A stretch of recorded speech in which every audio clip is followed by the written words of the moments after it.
It's gonna be because of me, shit. Yeah. It don't vary. What's funny is we are 8:30, and I always tell folks 8:30, and the thing is, it should be up, Pink, too. I'm looking for it now. Yeah, I'm checking right now. And the thing about that though is I hate that my phone starts up. And, hold on, let me see something. It's up now. Okay. Oh, Stephen A. already responded. Stephen A. But what's funny about that though is we build the show around we can still do it even if the guest is late or don't show up at all. Because we had a couple people just didn't, not even late, just didn't show up at all. And so that really hurts if you really depend. Shout out Ebony. Ebony, TP. Yeah. TP was like, he's like the Hall of Shame, man. You know what I mean? And then and just to check people's professionalism. Yeah, I mean, I was actually talking about that with man, who was it? I think I just had EA Longway a few weeks ago. I was just talking to him about that man, people just don't give a fuck sometimes. I can curse. Yeah, for sure. Yeah. We prefer it. Word. Beautiful, yeah. Preferably not in the first 2 minutes, but we're already late, so it's okay. But go ahead. No, but we were talking about that, how just, you would think just because it's something that's a little bit more like freelance, a little bit more loose, that people just kind of tend to do what they want, but there still got to be some type of level of professionalism, like you said, showing up on time. If you're not going to show up, let somebody know, just common courtesy stuff that people just don't do. No, it is crazy because it's across the board. Even my real job, it's just kind of stunning how people view showing up on time, or or how easy it is to just call out with the lamest of excuses. Yeah. It's people just be like, all right, whatever. Yeah. My thing, I just text back, okay. Yeah. I don't want your fucking excuse. I don't really care. You're not going to be here today. That's all that matters. Honestly, it's just there's nothing else to the thousandth degree. Pink knows I'm a recruiter, so I get people jobs, and so I've heard every excuse under the sun. So it's hard to get me to be sympathetic. Yeah. You know what I mean? There's none. There was a story. It's Coach K did a book with the Olympic team. It was called The Gold Standard, I think. And it kind of goes into a little bit of his background. And he was a West Point guy back in the day. And he had one of these things where he was running late to get to a meeting when he was a cadet, and he stepped in a puddle and got some stuff on his shoe, which is a big deal at West Point. And the guy said, well, I was late, I was doing what I could do. And whoever the commanding person was, it's just you should have left earlier. And it's just you at the end of the day, you have the control over all this stuff. If you choose to be lax with it and it makes you late or whatever, it's on you. That's one. It just is, man. Yeah, it just is. It is. Because when we go to other folks, we've only been to two other podcasts, or whatever. Yeah. And they give us the later time, to try to make sure that we're on time. Yeah. But I mean, that's always a thing. You probably kind of want to do that. If it starts at 8, you want to tell people it starts at 7. Because you just people. That grace period. But the problem is if you tell me something starts at 7, I'm going to be there at 6:45. Anyway. Just always the way. You know what I mean? Yeah, like I said, both times we were there early around the same time, actually. Yeah, for sure. And even then, at 6:40, Pink is calling me or texting me anyway. Hey, Alpha, you here? You fine? How long have y'all been doing this podcast for? So we started actually on the radio. Oh, word. Yeah, we started on the radio as a radio show. I guess this all makes sense then. For maybe we did that for maybe a year, 2 years? Not that's maybe closer to 2 years. Yeah, probably closer to 2 years. Because we did that, and then even when we weren't on the radio, we were just doing it as a Facebook show for a period of time. So it's probably about 2 years. That was at WPRK at Rollins out of Winter Park. I know somebody that I've actually had him on my podcast too. That this is when he was going to Rollins. He's 40 something now, so this was a while ago. But he worked on that. He did the show at Rollins. The 5 a.m. show or something like that. So yeah. We started out on 5 a.m. Shout out Tim. Because that's a grind, man. It started at 5 a.m. Then we got a better slot after that. Yeah, 5 a.m. was a grind. You're sitting there getting up. You're kind of half delirious as you're driving there. Especially if you're not a morning person, which I'm not. I'm not either. I mean, the only highlight, though, is that when you were walking on campus, you would see the occasional walk of shame. For me, though, it was that we still like gain an audience, and the audience was the early work crowd. Yeah. People it was surprising like how many people were listening to us just going into work and just getting that crowd. So it ended up worth it. But if you have to be up that early, like there's not a lot of big options. Yeah, like, honestly. You talking about to listen to? Yeah, yeah. Pretty light, you know? I mean, but hey, if they had 2 other options and they pick you, that's still something. Shit. Hey, we'll take it and run. Forever grateful, man. Forever grateful. And if you didn't realize, you are on the bench podcast with Bubba and Pink, home of sports, music, and mayhem. We're available on all, and I do mean all podcast streaming platforms, including here on YouTube. Please like, share, subscribe, all of that good stuff. We have no Hangover Podcast in here today. That was good. All right. We'll get into some of the stuff that he has going on. And, of course, okay, we got a full show for you guys today. A little more on the sports side, but we got some other crazy, funny things as well. But we're going to be talking about the Lebron on Mcafee show, give our reaction to that. Aaron Rodgers with the Steelers, what's going on, new updates. Shannon Sharpe, Asante Samuel, Deion Sanders, they're in a triangle beef. Will Shedeur Sanders slide in the draft? It looks like it appears so, or who knows, because who knows what the Giants are doing, and a lot more. You know, there was a couple of things on my mind today. I'll start with one, and I'll bring back the other one later on in the show.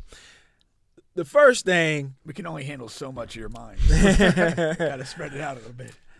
I'm going to address white folks twice in this show. Oh my God! Here we go. Here I am.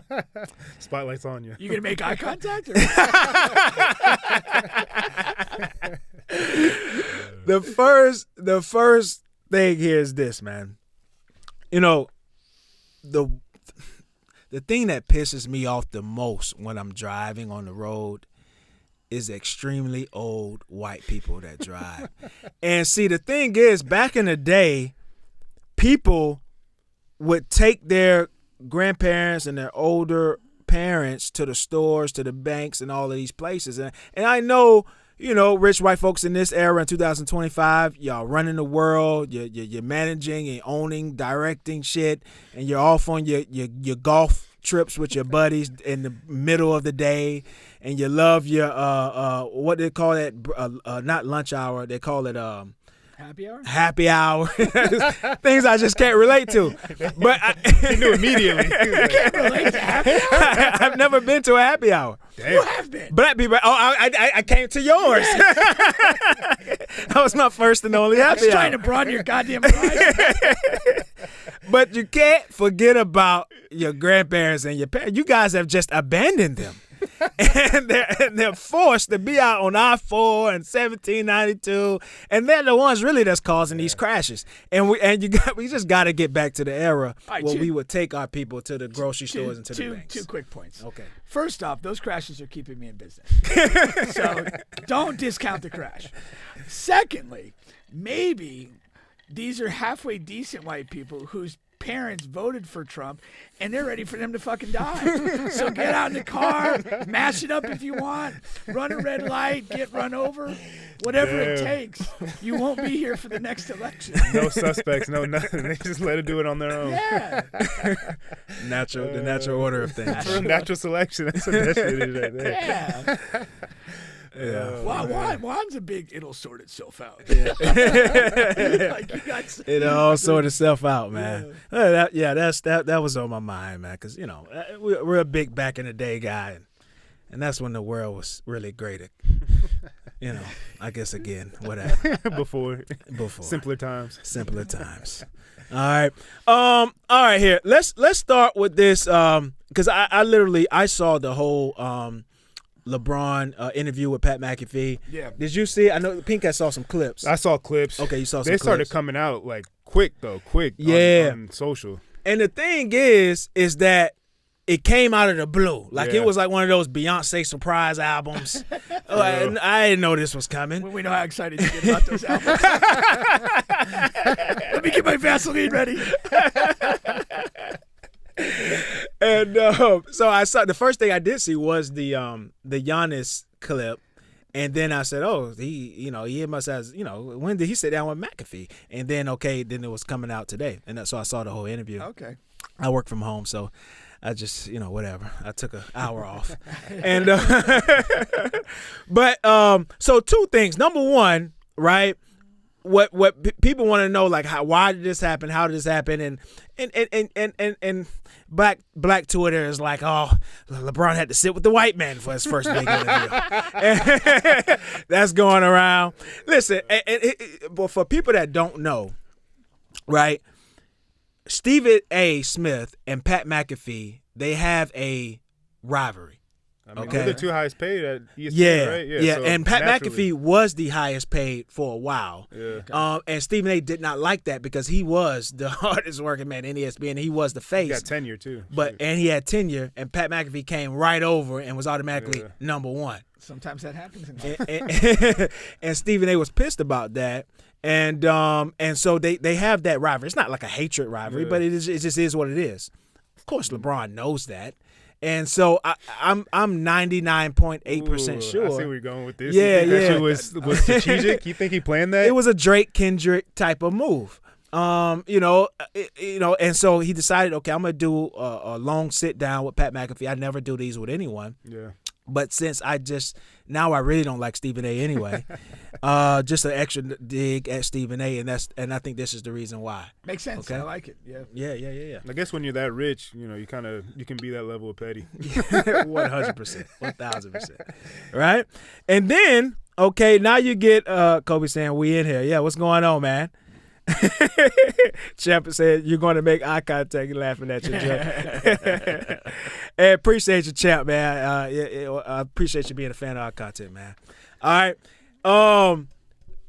Boom. The Giannis thing, right? He says, in the midst of it, talking about, LeBron said, okay, guys think I can't play in the 70s and 80s and different eras. That's crazy. He was like, you trying to tell me Giannis wouldn't be able to play in the NBA in a game in the 70s? He would have 250 points in a game. Of course, he's being facetious and stuff like that.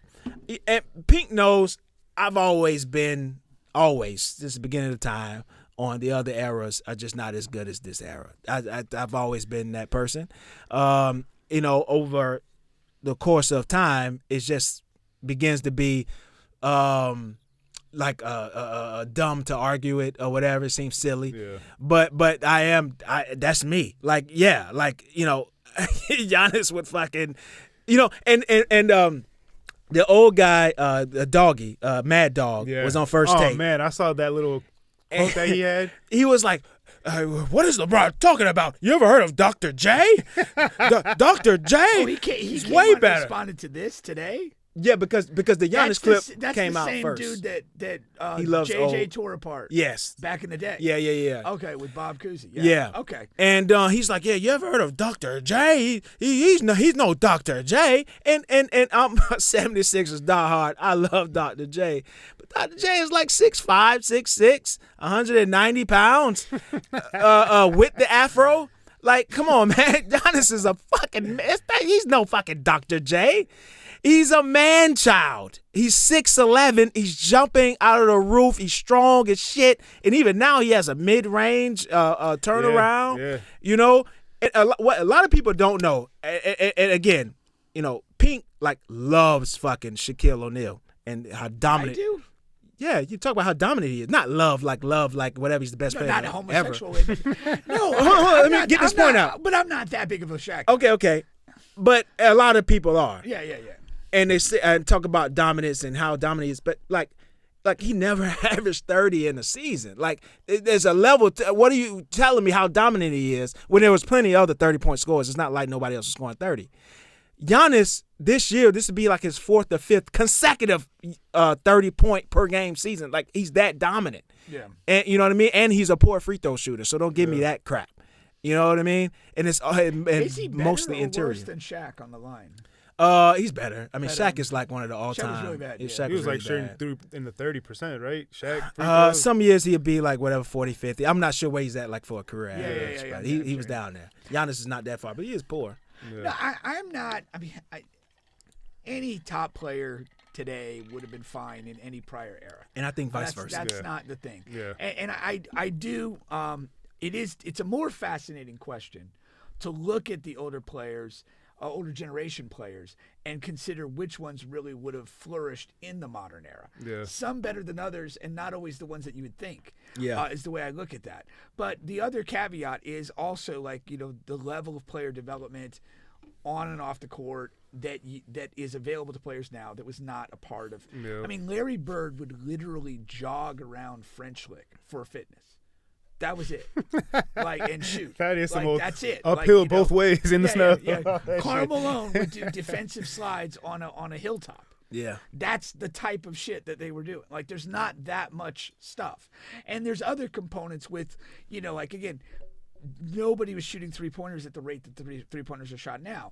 Now, if that was the case, so many more of those players in the prior era would have spent a lot more time practicing threes and would have been more proficient at it. Yeah. Which I think was strategic from LeBron by picking Giannis. He doesn't shoot. No, I do. He shoots less threes than those guys. Strategic for that and strategic for not picking himself. Yes. It was a deflection. That's why I said, even when LeBron shows up on something like the McAfee show and kind of wants to appear like casual, it's never casual. Yeah. That's just not who he is. Yeah. And again, I think you nailed it with the selection to go on the McAfee show. I think in this particular aspect of the show to put Giannis at the forefront of that and not other players. Yeah, I mean it's damn near everything he does is calculated. Yeah. Yeah. Yeah. That's how you, when you're at that, the top of the top of your profession, everything has to be calculated. Everyone's coming for you. Everyone, especially in the NBA, he's the driving force. He's still driving the ratings. People pay attention to what he's saying. I mean, we're talking about this right now. He made a surprise appearance on the Pat McAfee show, and now everybody's taking quotes and snippets from him. So when you're that guy in any profession, naturally, you are dictating the direction of things and you're putting people in places. And, like I said, when you're at that level, you can be that level of petty to, all right, you've been talking shit about Bronny. You've been talking shit about my son. I don't like it. I'm going to take it personally. Let me go to your company rival and let me show you, let me give him a little more ratings over here. Now, I saw part of the clip when he's talking about Stephen A. and whatever. Yeah. And he said, hey, I'm not the person who's ever going to be mad at somebody for critiquing a way a player plays. But did he go further and talk about what specifically set him off? Well, I told you on the show he did not, but it's obvious. He was talking about when Stephen A. talked about him being a parent, a father. Okay. When Stephen A. was like, stop, as a father, what would, you shouldn't be doing this. You shouldn't, you know what I mean? That's what he took offense to in the first place. Okay, I got you. It was, whatever, because again, Stephen A. never said anything really bad about Bronny, even nowhere near what other people was, was saying, right. The other talking heads. So that was definitely the thing there, But yeah, so what is your take on what he's saying about Giannis in that era, in the other eras, especially like 70s? Yeah, I mean, against those guys. I feel like kind of piggybacking off what you said a little bit, Pink said a little bit, is there's the top 5-10 players of every era are gonna be able to translate and move from one era to the next and have a level of success, whether it equates to championships, points, scoring titles, whatever it equates to, but they will have a level of success. I do think the biggest factor is the just attention to detail now with nutrition, with player development, we got academies now, we got players coming overseas, other countries taking basketball more serious. I don't know if y'all watched the Court of Gold documentary on Netflix. Sure, absolutely. Yeah. I mean, even in that, you see the level of competition around the world is rising. The best players in the world aren't from the U.S. anymore. Yeah. I mean, and you can argue some people, Tatum, Donovan Mitchell's having a good season, Devin Booker, people like that, Kevin Durant, but the guys that you're still mentioning in that conversation are getting old and about to leave. So if you had Devin Booker at number 3, we're in trouble. I mean, Anthony Edwards, a lot of people are on him. There you just go. kind of, But no, point well taken. You're 100% correct on that. Yeah, I mean, the last several MVPs have been foreign players, and this year will be. Also continue that trend. Yeah. Oh yeah, Shay, he's having a great season. I mean, I don't know. I still kind of verdict is out on the Thunder for me a little bit, but I mean, they should make it out of the West. So yeah, I mean, yeah. Now, and we're gonna switch topics here soon. I'll never get off my soapbox here, but one thing I don't like is it's okay to say certain eras are to shit on certain eras and say those players weren't as good, weren't as talented, But for some reason, Wilt, I still say this, man. Wilt was the same type of specimen that is here today. Yeah.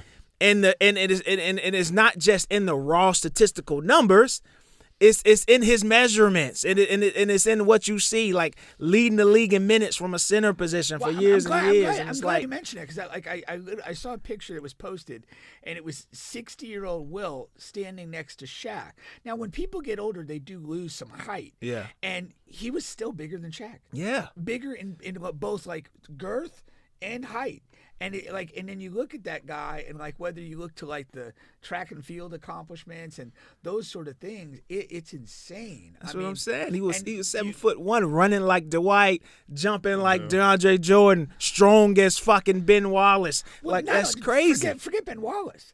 Like when he made the Conan movie, he was lifting with Arnold Schwarzenegger and blowing Arnold Schwarzenegger away. Like he's like, dude, how can this guy be this strong? Yeah. Like that's the level we're talking about. He's not even compared to other basketball people. Yeah. No, it's freakish, and like Bo Jackson's another. Bo guy. Jackson is another guy. The stuff that he was able like to he's do. his measurables and stuff like that is compared to the guys that are today, regardless of medicine, regardless of that, and that's my point to that. Regardless of all of that. Yeah. Now you only get one of those per generation if you're lucky. Yeah, and but like LeBron is that guy. Like, we're gonna 100%. be watching basketball 20 years from now, and still there's not gonna be somebody that's quite like prime LeBron from a physical standpoint. Yeah. 6'8", 6'9", 260 or 70 pounds.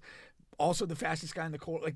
That's gonna stand out. Like the funny thing is in a way it's kind of odd because you'd almost like to see it, but like he didn't do like all of the sort of like weird stuff that Wilt did. Not that it's weird, but like you have vertical jumps and track events that Wilt ran in, and you have these times. Yeah, the numbers. Like LeBron's kind of never done much of that. I mean, the only thing they have of him is when he played football in high school for like 2 seasons.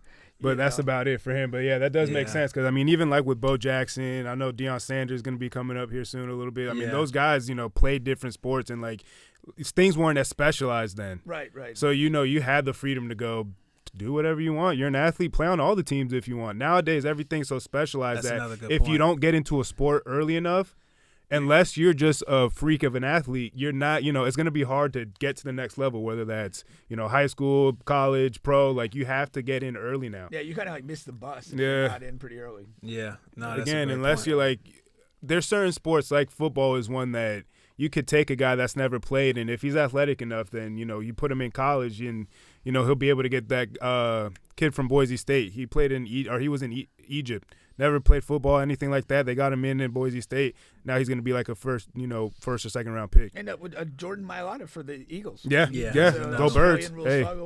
Rugby guy, yep. And they went into that and they have a developmental academy that tries to find guys from other countries, and they train them up and put them in the draft and let you go. And some of these guys are freakish enough that it works. Yeah. So I mean, it's if you're able to put that type of advancements and technology in the 50s, 60s, 70s, who's to say that again people are going to adapt, catch on. The people who had to go be a plumber because they had to pay bills, now I can go sit in the corner and shoot threes and play defense and make a living doing that. So along those lines, I did read a recent story. When Larry Bird was at Indiana State, he played one baseball game for the baseball team, and he went like 1 for 2 and scored a run. Nice. But like he was like, because it started out. Baseball's hard too. And well, the funny thing about it, I think he might have played when he was a kid, but like he would always be like in the training room at Indiana State, and the baseball coach was kind of like a sarcastic guy, and he just like would keep giving Birch, in the training room again, what's wrong with you, blah blah blah, and then it's made some comment like well, baseball players don't do this, and Bird's like, when's your next game? I'll play. And they put him in. And of course he does okay. No, I never heard that story. That's dope. Knowing you're that athletic and you could just do whatever you want on a field must be a great feeling. Yeah, it has to be. It doesn't matter what sport it is. Even if I'm mediocre at it, just picking it up once, I'll be able to do some shit you've never seen before. There's some people that they just can play stuff. Yeah. I mean, when I was at Florida State, we had Charlie Ward, and not many people realize this. My freshman year, but his freshman year, he was our punter. like the actual punter on the team. And then 2 years later, he becomes the quarterback and wins a Heisman Trophy while playing on the basketball team, and then has a 10-year NBA career, which was theoretically his second sport. Yeah. And again, I watched him play a lot back then, and he was just one of those guys you could just tell, like, and it wasn't just athletic ability. There's this like innate sense of how to do sporting things. Saban had a really good quote about it. It's like, you could watch somebody run, you could watch somebody swing a bat, you could watch do this, but what makes the real person is when and how they figure out how to do these things at the right time. And that's what like Charlie Ward had. He was just that guy, and you're watching him play, Division I football, Division I basketball simultaneously, and you're like, he's that guy who probably never lost in his hometown. Like whatever you're playing, you go to PE, and like within a couple minutes, he's figured out how to do that better than you. Yeah. Just one of those types of guys, and it's just.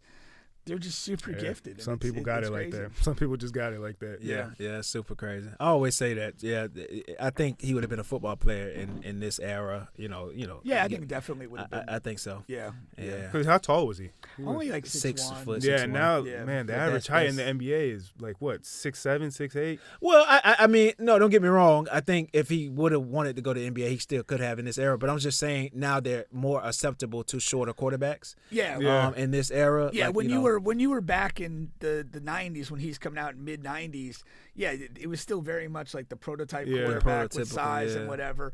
And then when you look, I thought it was like literally an incredible moment when Kyler Murray was the top pick in the draft, because he's 5'8" or 5'9", like that. If you, at any point before that year, if you were going to tell people, "Hey, the top pick in the draft is going to be a 5'9" quarterback," it was unthinkable. Like it was just, you couldn't even start the conversation. No, for sure. So when that kind of happened and he was that guy, like that really was a big moment. I'm glad Charlie came up because we can easily transition over to football. We'll get back to I got 2 more NBA topics for later on, but they're just not as pressing here. All right. You're still on the bench podcast with Bubba and Pink, home of sports, music, and mayhem.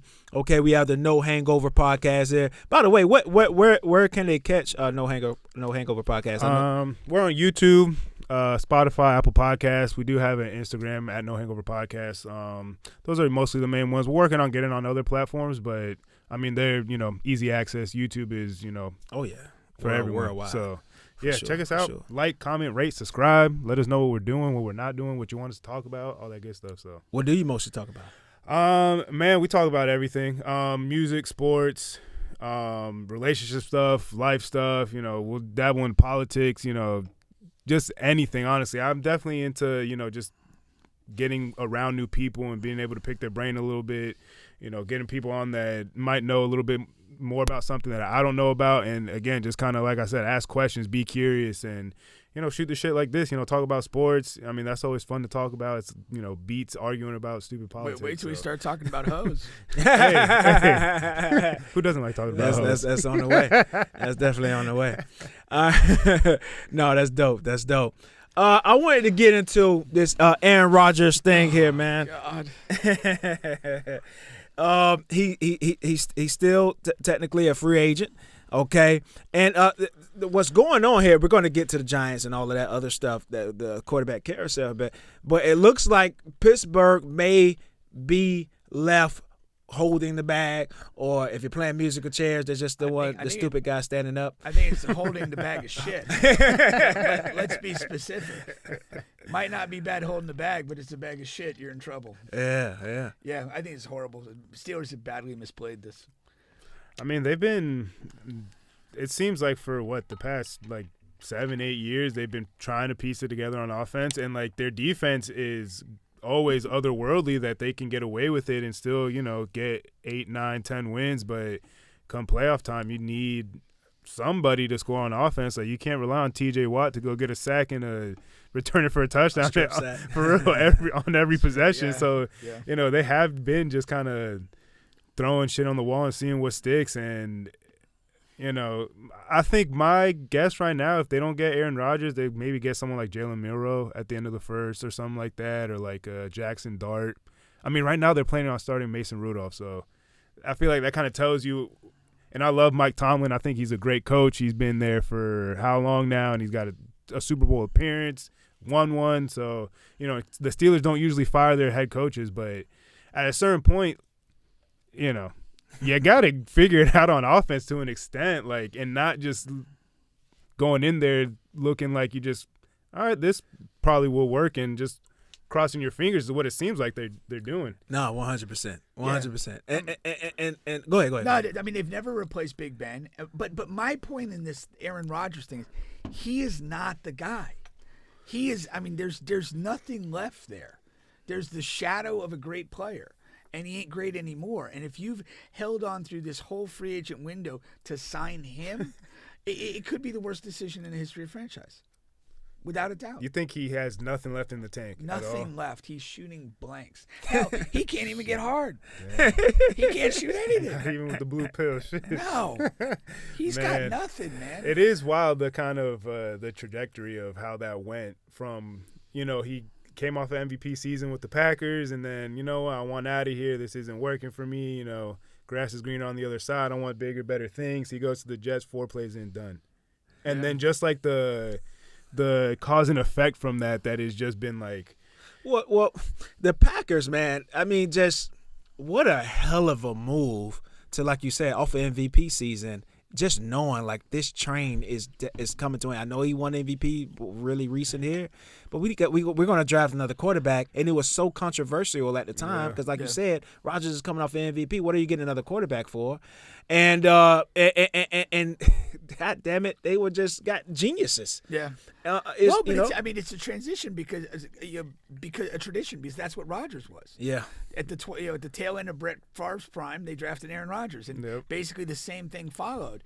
That player, Aaron Rodgers at the time, got to sit, and when he started, he was ready to roll. And then they did the same thing with Jordan Love, and Jordan Love's been pretty damn good as a starter. And there's something to be said about knowing when to let go. Yeah. You know, and again, the Achilles injury did not help any of it. No. Yeah, but if you look at what the Jets did, they brought him in. They brought in all of the guys he likes to work with, and basically made Robert Saleh and the rest of the organization a captive to the whims of Aaron Rodgers. That's not a winning formula. That's not it at all. And if you contrast that, interestingly, to Tom Brady in the Bucs, they did get a lot of pieces. They got Gronk and whatever, but they weren't always his pieces. The team made good moves. But if you remember, I remember talking on this show, Arians was weirdly critical of Tom Brady early in that year. Mm-hmm. Like, he did not give him that sense that you're Tom, whatever you want to do is cool. He kind of needled at him publicly a little bit, and kind of, I think, in some way, like, reined him in and focused him. And I don't think the Jets did. I know they didn't do the same thing with Aaron Rodgers there, and it spilled out of control. Now, 2 years removed from an Achilles injury, and basically 2 seasons of shit football or no football. Now we're going to expect him at this age to go to Mike Tomlin's team and be the right guy. It's absurd. On a playoff contending team? Yeah, I mean, and the whole reason you're doing is you have been, for the entire Mike Tomlin time period, even through this bad 7-year stretch post-game, a playoff team. You were presumably trying to find a quarterback that's going to vault you from playoff team to contending team. And this is not the guy to do it. But the worst thing of it all is you basically put all of your chips on the table for this guy, for a guy who doesn't even know if he wants to play football or not. You put all of your chips on the table. You let both of your quarterbacks go who got you to the playoffs last year. Yeah. You let every notable free agent quarterback find a team, okay? And that's awful, man. That's awful. They went through a list of quarterbacks that are free agents now, and it's like not even worth looking at for a third string quarterback. And then, like you said, I mean, you could take a developmental quarterback in the draft, but you've already made other additions in the offseason that indicates you want to do something now. Do something right now. Yeah. You've already spent significant money in the offseason. Yeah. What a shit show. If I was a fan, I'll be rioting in the streets. Especially since the team right across the state is winning Super Bowls and doing everything the right way. Yeah. And, they just – two sides of the same coin. You got one team that doesn't seem to get it together offensively. It seems like they're, leaning too much on old school football. And then the other organization that is very progressive, very aggressive, making moves, letting people go, pretty much like you said, realizing when to move on from people and when to retain people and who we're going to sign. And, Howie Roseman cannot make a bad move right now. And me being an Eagles fan, I love it. Yeah. But they're on fire. Yeah, no, they're on fire as far as making moves and things like that.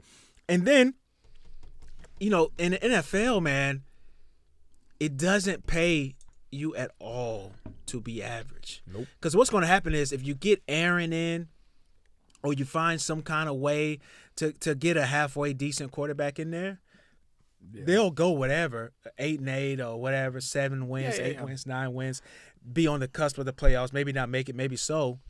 But that's not getting you closer to getting a top level quarterback in the draft. Right.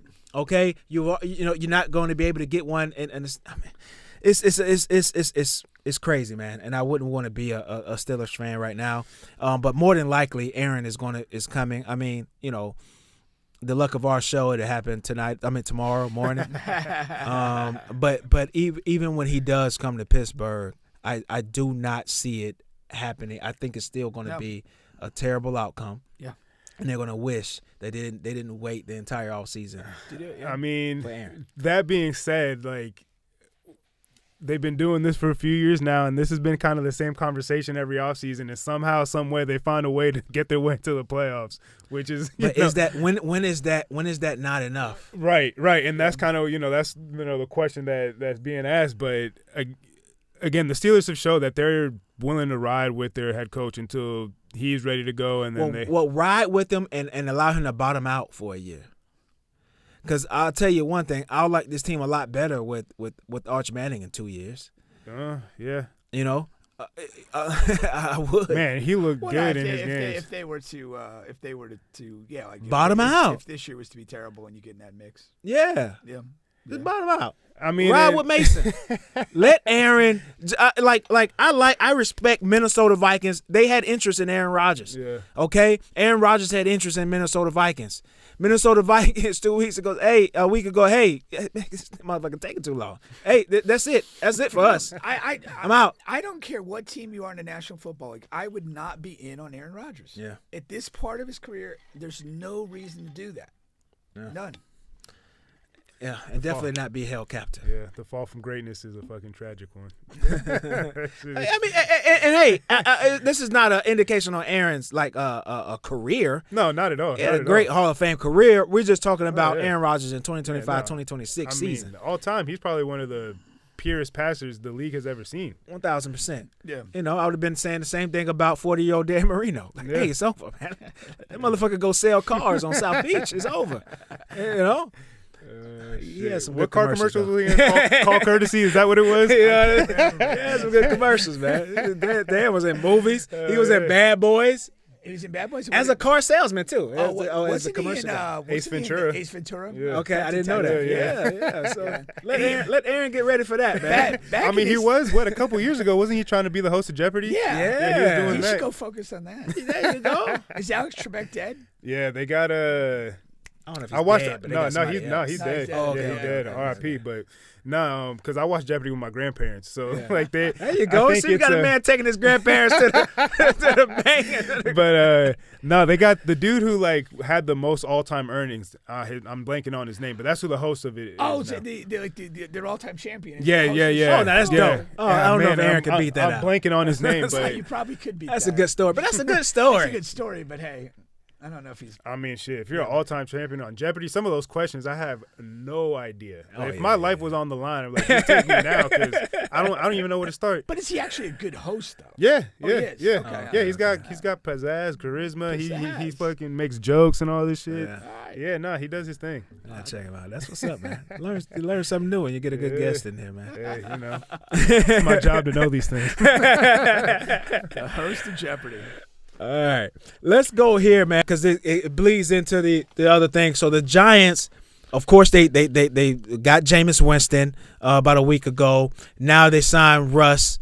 It's either 1 year, 2 year deal, something like that. It was a 1 year deal. A 1 year deal, right? 10.5 guaranteed with up to $21 million. There you go. There you go. Yeah. And then, of course, they were linking Shedeur Sanders to the Giants the entire time. Yeah. And so the Cleveland Browns have the number 2 pick. The Giants have the number 3 pick. So, now we're wondering, can Shedeur slide all the way in the draft? Because I can't see the Giants drafting Shedeur. That'd be crazy. The Giants drafting Shedeur would be as stupid as the Steelers taking Aaron Rodgers.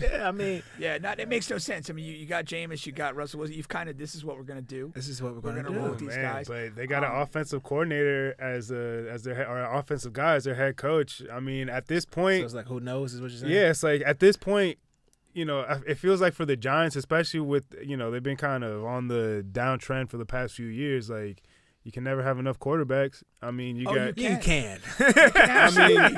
I'm a big believer, and if you have 2 quarterbacks, you have none. You need 1.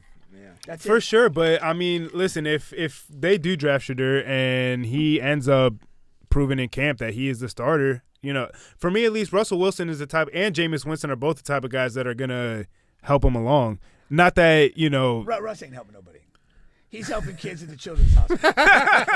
he ain't helping anybody in the locker room. Mr. Unlimited, he ain't helping nobody. He's not helping anybody. My thing is, that guy is so sold on himself.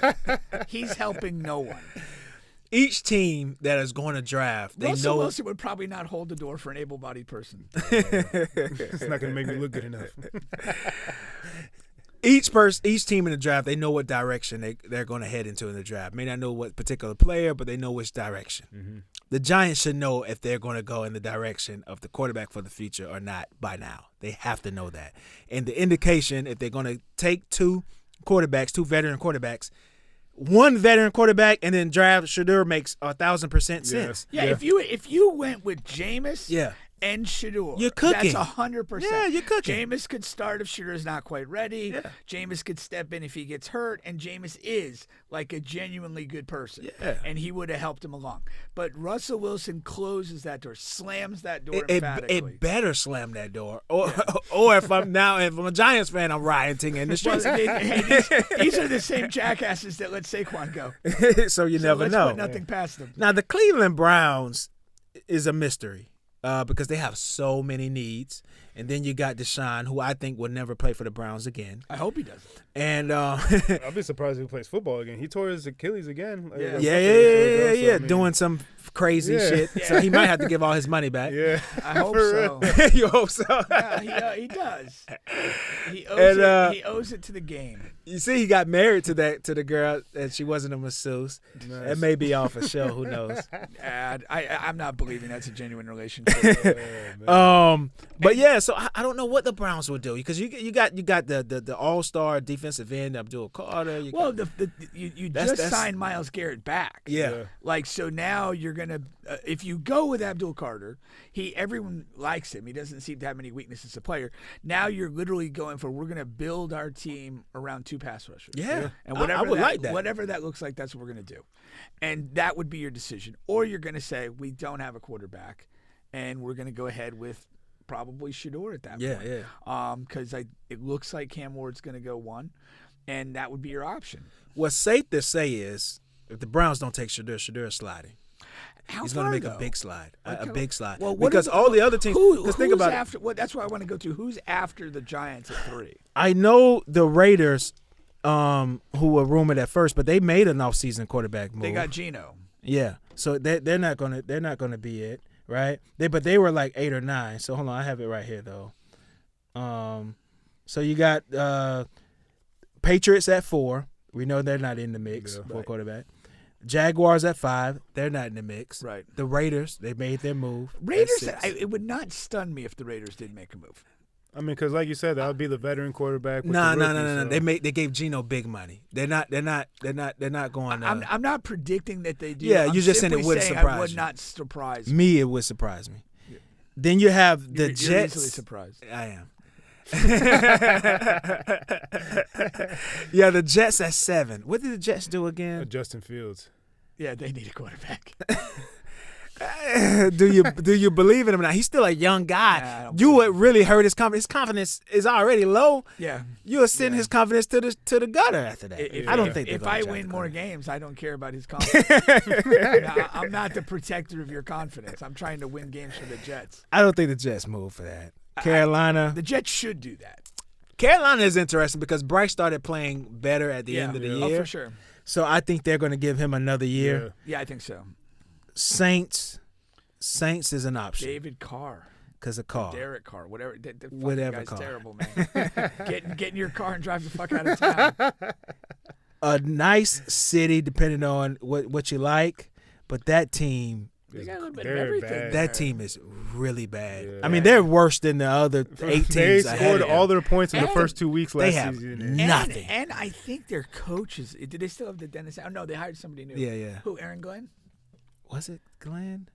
Who did they say? No, Eric Glenn went to the Jets. The Lions DC, he went to the Jets. The Lions. Yeah, that's Glenn. Aaron Glenn. Yeah. Okay, but you know who got the Saints job? I can't off the top of my head. I don't remember. Yeah. That's interesting. But I could look that up really quick here. But if they do have a new coach and the guy's good, it may not be the worst place to go. Kellen Moore. I don't think he's that's good. Right, yeah. I don't think he's good. Oh, but I mean, that's an offensive guy. He could be trying to get his quarterback to. He's offensive to me. Hey, Super Bowl winner. You got to put some respect on his name. On the deep bench? Like, what did he do? No. He was the OC for the Eagles. Oh, God. Right. I'm going to be obnoxious about it. Yeah. All right. But so that's I can see the Saints, but I wouldn't wish that on my worst enemy. But yeah. You got the great Kellen Moore. There's nothing Kellen could do for that roster. It's going to take a couple of years. Strong tide rises all ships. It's going to take a couple of years, man. But that's the thing there. So we hate what the Giants are doing. But we'll see. I mean, I hate it specifically for Jameis. Yeah. I don't give a fuck about the Giants. But I think they should take Travis. Mm-hmm. I mean, at this point. What about Cleveland? Not so much so.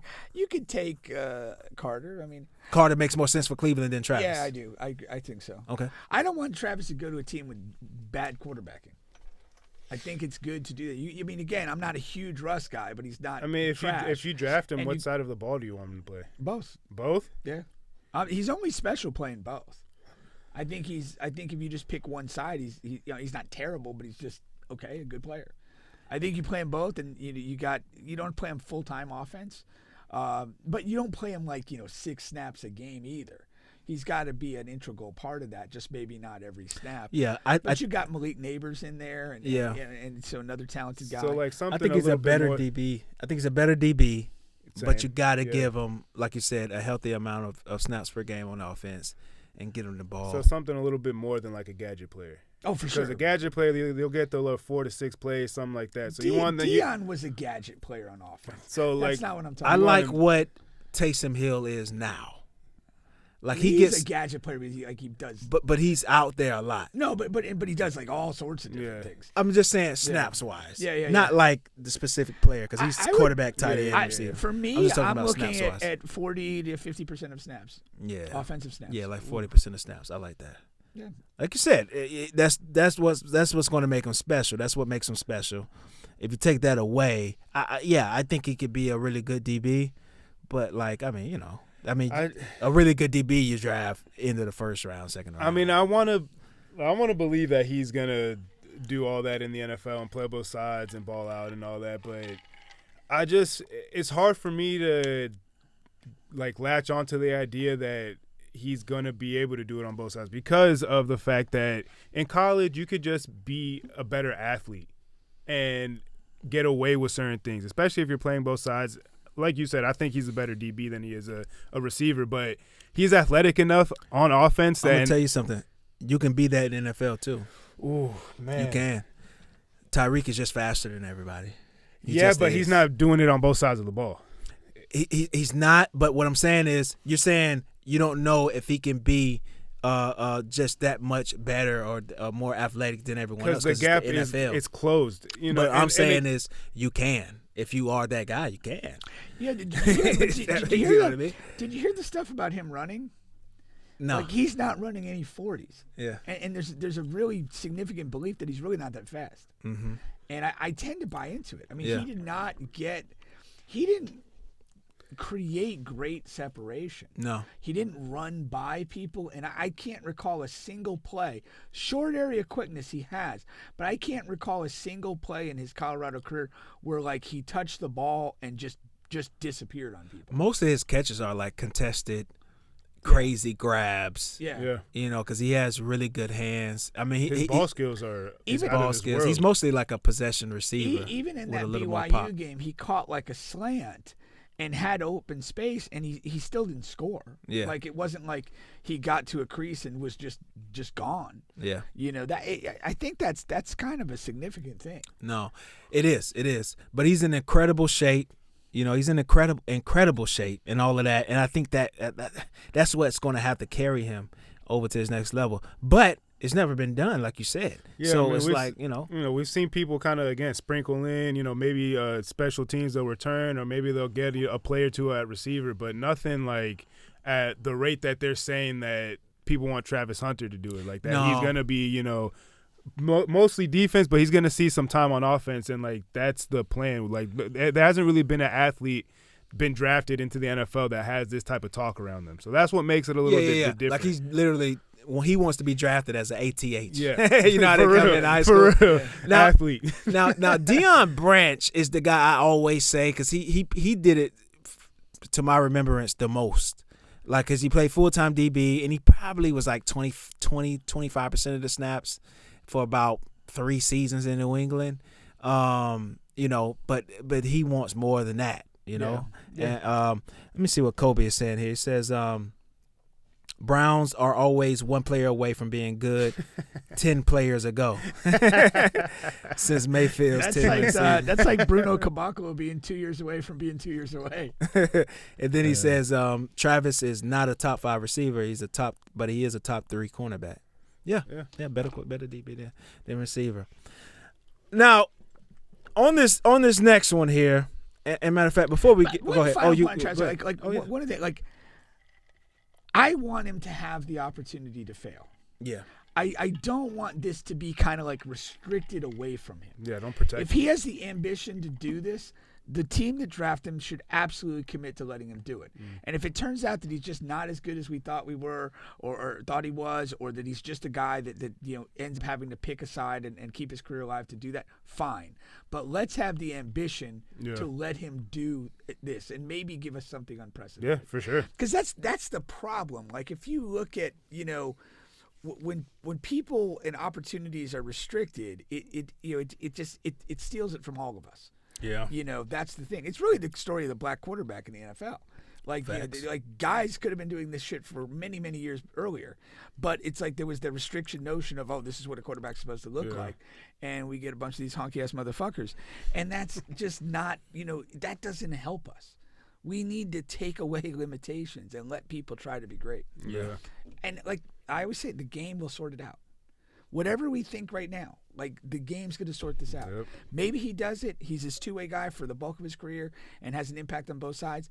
Maybe, he's injured and out of the league in 3 years. Who knows? But the game will let it figure it out for us. For sure. Big facts. I like that. Before we move forward here, want to give a very special shout-out to Royal13thebrand.com. Again, that is Royal13thebrand.com. Use promo code BubbaPink for your discount here heading into the summer. I got to get me some more short shorts, man. Hoochie Daddy shorts. Yeah, them Hoochie Daddy shorts. It's that Summer's time. coming, shit. It's that time, man. I've been working out on my legs and stuff, man. It's time, man. If you really have a big dick, you shouldn't be able to wear them. so the fact that you're telling us that you're going to wear them tells us a lot about you. It's quite revealing. Well, I'm not my Uncle Lilo, unfortunately. Shit. Yeah. Oh man, that's hilarious. I want to move into the next white person topic here. Oh, here we go. But it is sports related here. So let me see if I can find this here. Driving's a sport. What's that? Driving's a sport. Yeah, there you go. Yeah, it is. Where are you at? Let's see. Oh, here we go. So RG3, right? RG3, he made a comment a couple of weeks ago when the baseball thing happened with the White House, and they took away for a day or two some records or something from Jackie Robinson. Yeah, I saw that. Wow, way to fumble over that story. I'm getting there. I was getting there. No, what those assholes did, and let's be clear, okay, they basically tried to, through the Department of Defense, erase Jackie Robinson's military history. Yes. He was in the military before he went to the Dodgers, and that's a significant part of his legacy, because he did almost get court-martialed. He may have been court-martialed for standing up for himself and for black people while in the service. And so yeah, that, like, you know, to take that stuff away, make no mistake, all these cocksuckers are evil and they deserve death. There you go. Now, ESPN was talking about it, right, and what have you, and RG3 tweeted out, put a message out like, hey, more sports, and let's leave politics alone. Like, let's talk more sports. As he was watching ESPN, because they were talking about that situation that happened. All right. Now, all of the pundits, including Stephen A. Smith and all that stuff, they had something to say about it and didn't like that RG3 didn't want that. Who's the unfortunate guy I'm getting at the there. bottom of the screen? I'm getting there. That's my guy, Rob Parker. Oh, that's God. who that is. Yeah, Now, looking like the missing link. He has very bad hair. That's terrible, man. Now Stephen A. Smith and RG3, they had they got, you know, whatever, they hashed their stuff out on Stephen A. Smith's show. Now, the reason why I have Rob Parker down there is because back in the day when RG3 was with the Washington then Redskins, you know, he said that RG3 was a cornball brother. He wasn't really black. You know what I mean? and he does have the white wife. And that's when, you know, today or whenever he was on Stephen A. Smith's show, he basically was saying, okay, this is why I said, you know, no politics and more sports, is because when I was in the league, everybody was calling me a cornball brother and I wasn't black enough and all of this political stuff surrounded me. So that's why I only want you guys to talk about sports. When I'm watching ESPN, I want you guys to leave the politics out of it. Now, that's weak as hell. It's not the same thing. No, it's not. It's not at all. But that's like you being a cornball brother is you being a cornball brother. That's not politics. That's not. But when the freaking administration wants to erase a black man's military record, that is politics. Yeah. And when that black person is a historically significant figure in the sports world, it becomes a sports story. Yeah. So RG3, that is some weak ass shit. It is. And my thing to that as well, especially because he was on his soapbox about that, because that was a huge thing that went around and has been, he said it stuck with him from that moment that Rob Parker called him that. From that moment to now, everybody, like, you know, they don't really, you know, claim him as black, if you will. That's what he said on the show. And the thing is, it's like, okay, you know, what's funny about that is when I went to thinking about it is like, you know, I'm from the hood or whatever. That's where I grew up at. Was raised at, really poor environment and all that. But I ended up going to and graduating from Winter Park High School. I went 12th grade year, went 10th and 12th. And I met a guy named Steve. I still talk to Steve sometimes now. He's a police officer. Steve is like dark as dark can be. Dark as this cup. You know what I mean? But he talks really proper, you know. Never spent an hour in the hood. Probably now if he writing tickets. And never seen him with a black girl ever. I haven't even seen him say hello to a black girl. Have you seen him with a girl? All white girls. Okay. When we were in school, he was always at the white people table. All of that. You know, Did you call him a his parents brother? Drove him to school. He was disassociated with black people altogether, but he was a cool guy. But I honestly, and people, guys would talk about him. You know, they would call, cornball wasn't our name. They called him other stuff. Come on, man. Tell us, man. All right, man. Steve listened to the show. But it's wild that I'm even using his real name. But I never looked at it like that. You know, I honestly never did. It was because number one, it's not my business. I really just don't care enough. But like, I just never looked at it that way. And with RG3, I honestly never really looked at it that way. You know, but I know a lot of people from the black community do. Now, RG3 did bring it upon himself, though, because at the time, what Rob Parker was reacting to was they asked RG3 a specific question about black quarterbacks and how, you know, the rise, because, you know, when he was with him, the guy in San Francisco at the time, Colin Kaepernick. You know, that's when they were all, and it was like, okay, what do you think about the black quarterbacks and this, and that? And RG3 was like, well, I don't like to think of myself as a black quarterback.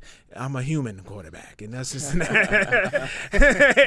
that's what made him say that, because and that's him not even thinking about, okay, but the black quarterback has a plight that, you know, it's a history behind that, but he doesn't associate himself with that history. He's not.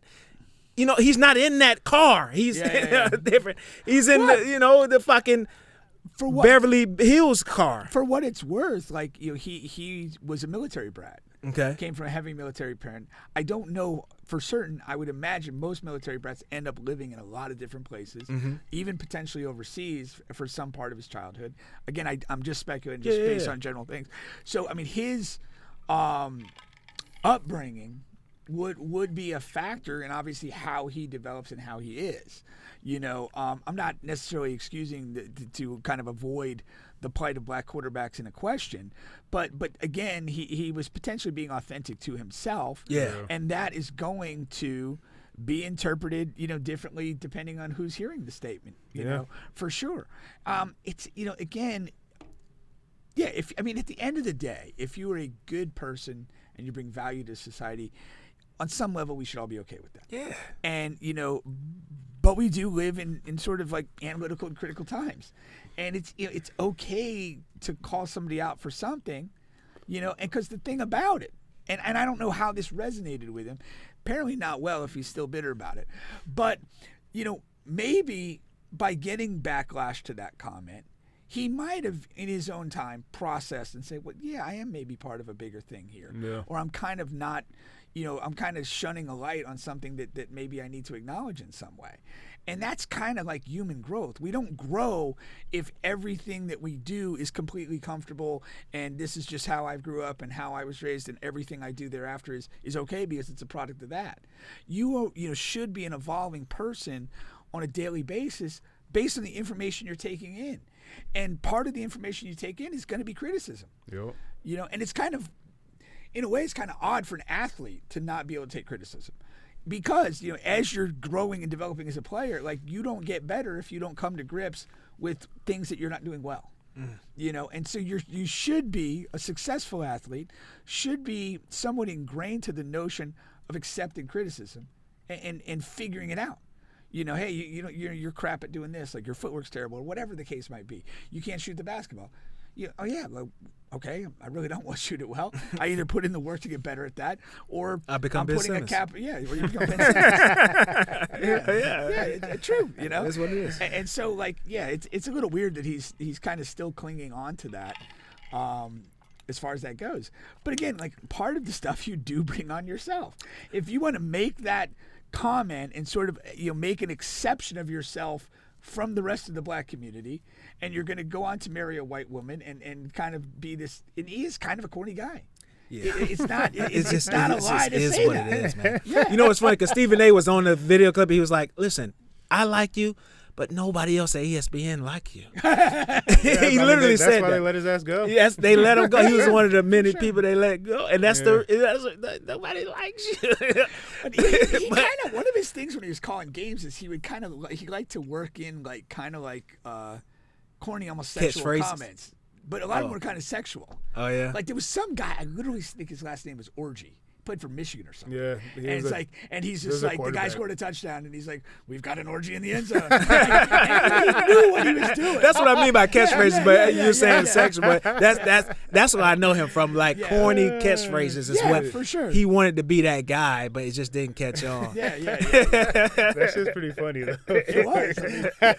He could not call a Toronto Raptors game. Apparently nobody can. I know, right? Because people are stumbling over that thing all day. Literally. No, it's hilarious. You had something on that or no? It's whatever. I mean, shit. People are gonna say some shit. I don't know. RG3, like you said, he is a pretty corny guy. I feel like sometimes you have to, like you said, understand what's going on around you. And even if you don't necessarily believe it, if you're in a setting where you're having to talk to people, give an interview, just give the politically correct answer and go about your business and think about what you want to think on your own time. But if you're trying to avoid the criticism, I think the best route is to just say the right thing to say, quote unquote, and then have those conversations behind closed doors. Yeah.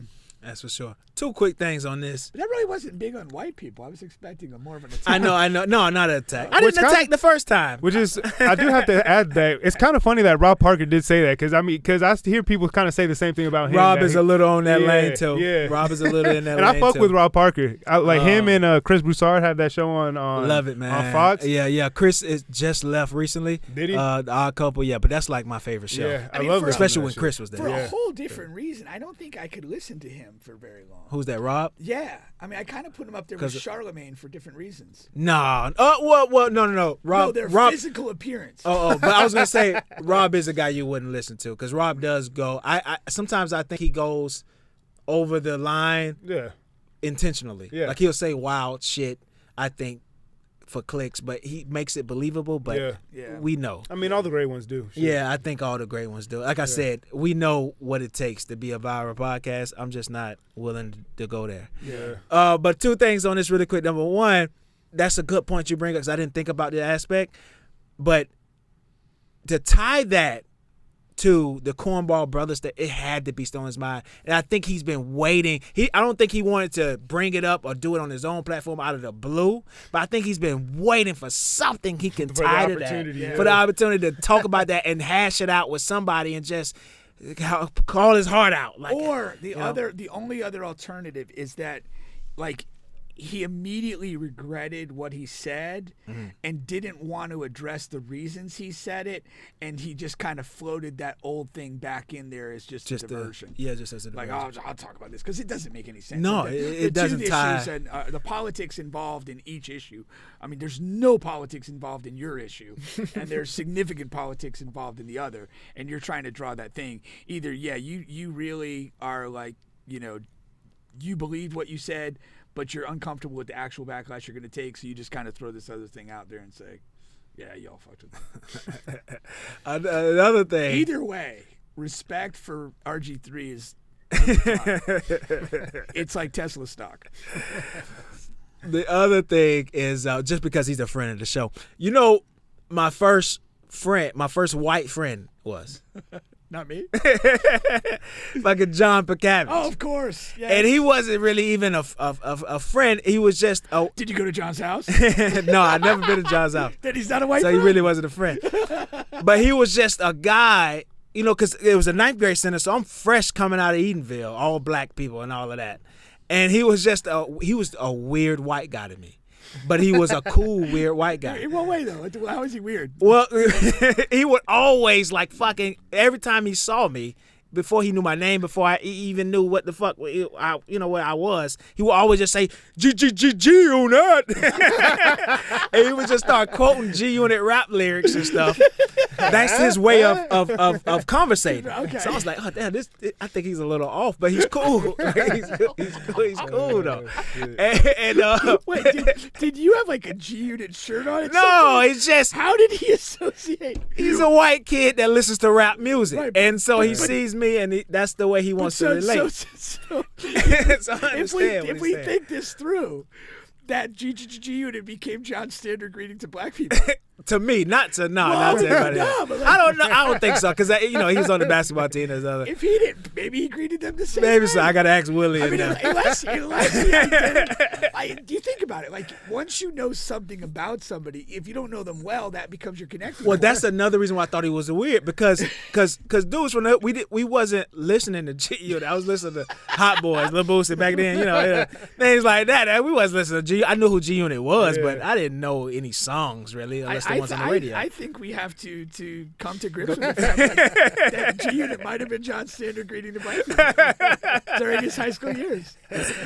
John, you're invited to call in and explain this away if you can, or if you want to be RG3. Wow. All right, man. All right, you're still on the Bitch Podcast with Bubba and Pink, home of sports, music, and mayhem. We're available on all podcast streaming platforms, including here on YouTube. Please like, share, subscribe, all of that good stuff. Now, we have some football and basketball stuff to get to, but I got a couple, I think 2 quick fun things here. Just wanted to get to. It's about time we had some fun. By the way, you got Chris says Pink is hilarious. And then bear shit in the woods. Okay, and then we go. Kobe saying Stephen A. Smith now says, had that man put his hands on me, I would have immediately swung on him. Talking about LeBron? Yeah, because he reacted today to LeBron on Pat McAfee. I don't think that would have gone well first. Bad idea. He says we are sure he's going to spend all night in the next 3 weeks responding to this Pat McAfee show. Because LeBron did go hard. When he went with the ice cream and the tidy whities, that was personal. I'm telling you, that was like a Drake Kendrick level. No, that was for He real. knew what he was doing. It was for Stephen A. Yeah. But when he went on to Stephen A, yeah, he went in. You know what? Like when he did that, it almost felt like when Jolly told us about tagging. Yeah. Because he knew, like, he kind of had it going. He had it going. And he knew Pat was engaged. And then he went to the ice cream and a tidy white. It's like, this man's a trained comic. He just didn't realize it. Just didn't realize it, man. Yeah. Let's go here. I thought this was an interesting thing. Time out. On Before Facebook. we get to this great thing right here. Go ahead. What? Just imagine, though, like, if Stephen A. was listening to the clip and he was actually wearing tidy whities. Like, that would like strike his soul. Like, I don't think he would ever recover from that. It would be worse than RG3. He'll be steaming, man. How'd that motherfucker know? He'll be steaming. Do y'all feel this is appropriate to wear at a family water park? Hell yeah. Why not? That's when you start figuring out you don't want to play with toys anymore. There was so many women on this I should have cropped their comments into it and stuff, but they were so pissed at this. Yeah. They were so pissed. But it's like, why would you wear that? All of the kids are there, the attention-seeking whore, and this is terrible. This is what's wrong. This is why I don't take my kids out anywhere anymore. So make your kids suffer, Mom of the Year. Jesus, get over yourself. I kind of see where they're coming from, though, a little bit. You did on the the kids' football. Yeah. That was way out of line on your part. That woman was simply wearing workout pants. But, it's a kids' water park. It's okay. Time out. Water parks are not really kids' water parks. For real. Let's explain this. If you go to Volcano Bay, the majority of the rides, you have to be probably roughly like a teenager or more to go on them. There's like height restrictions and this and that you have to do to go on that. Most of these parks will have like one designated area like for section. Kids. Yep. And they have a bunch of things that actual kids can play around in safely. The majority of these stuff at these things, you've passed by on I-4 to Volcano Bay, right? Yeah. You've got the volcano and you get up there and the floor drops out and you go sailing down into the pool. This is not a kid's ride. I go on this ride and I want to see her. Waiting at the bottom. I mean, realistically, stop with this false narrative that it's like the kids' park. It's not. Look at all the kids in the background. That's fine, Well, I mean, everybody's got an ass. Yeah. Now, if she was showing her titties or something else, she had her thing hanging out, all of it, that's a little different. Here's another thing. Okay, the kids get to see her. They probably also get to see a couple of 300-pound chicks. Yeah. In the same water park on the same day. Probably wearing the same thing. You gotta take the good with the bad in life. Let's stop sheltering people. I mean, that is a great point. These critical comments are really just a reflection of self-esteem being low. I mean, it is one of the low key joys of going to the water park is that you're gonna see people like in swimsuits, and some people are gonna look pretty good. Again, some aren't gonna look so good. But it's what comes with the territory. It gives you perspective on life. Yeah, it does. It does. Not mad at that. Maybe you should have a few salads and go to the gym. There you go. Fuel your motivation. Or just take Ozempic. There you go. Shout out to Tom at the office. Or Rick Ross. And good ad lib there. And numerous others. Here goes the next one here. Content creator from Florida arrested after she filmed herself having sexual relations with her dog and sold the videos for $500 each on Snapchat. Hell no. I think you got to arrest the people who bought that shit too. Yeah, you got like who's spending $500 for that? Oh my God. Like that's just as disturbing as her having sex with the dog. My first takeaway is what a shrewd content creator, because Snapchat is like the perfect platform for that. Because you have to, it lets you know who viewed your story, when, and how long. You can't really screenshot or record unless people give you permission. It has a lot of these privacy things embedded in it. But Snapchat has a thing where you can pay directly to that. Yeah, you can connect your card and shit. It's I thought you would have I thought maybe you would kind of like tease something in Snapchat to then go to your OnlyFans. But you could do the direct I'm sure you could probably do both. I'm sure you could probably do both. But you can do direct financing through finance. Snapchat had to Snapchat had to figure out a way, man. He's on credit. I got to put these dog sex pics on a payment plan. That is wild, though. But somebody had to ask for that shit. You know what I mean? That is unless crazy. she just came up with this shit on her own, like she thought this was a good idea. Like somebody had to ask for that shit. That's not a cheap price either. That's no, you got to be into some doggy porn. You know what I mean? Yeah, you got to be a serious bestiality devotee to be into that. It's $500, man. That's crazy. Like for the same $500, whoever that person is could have gone and gotten laid. You can go and get an actual. Shit. I mean a couple of times. You can have a whole experience. Sure. Go buy yourself a girlfriend for the day. Shopping. Have something left over. You know what I mean? Shit, for real. Take yourself for a nice meal afterwards. Shoot yourself. Shit. Yeah, man.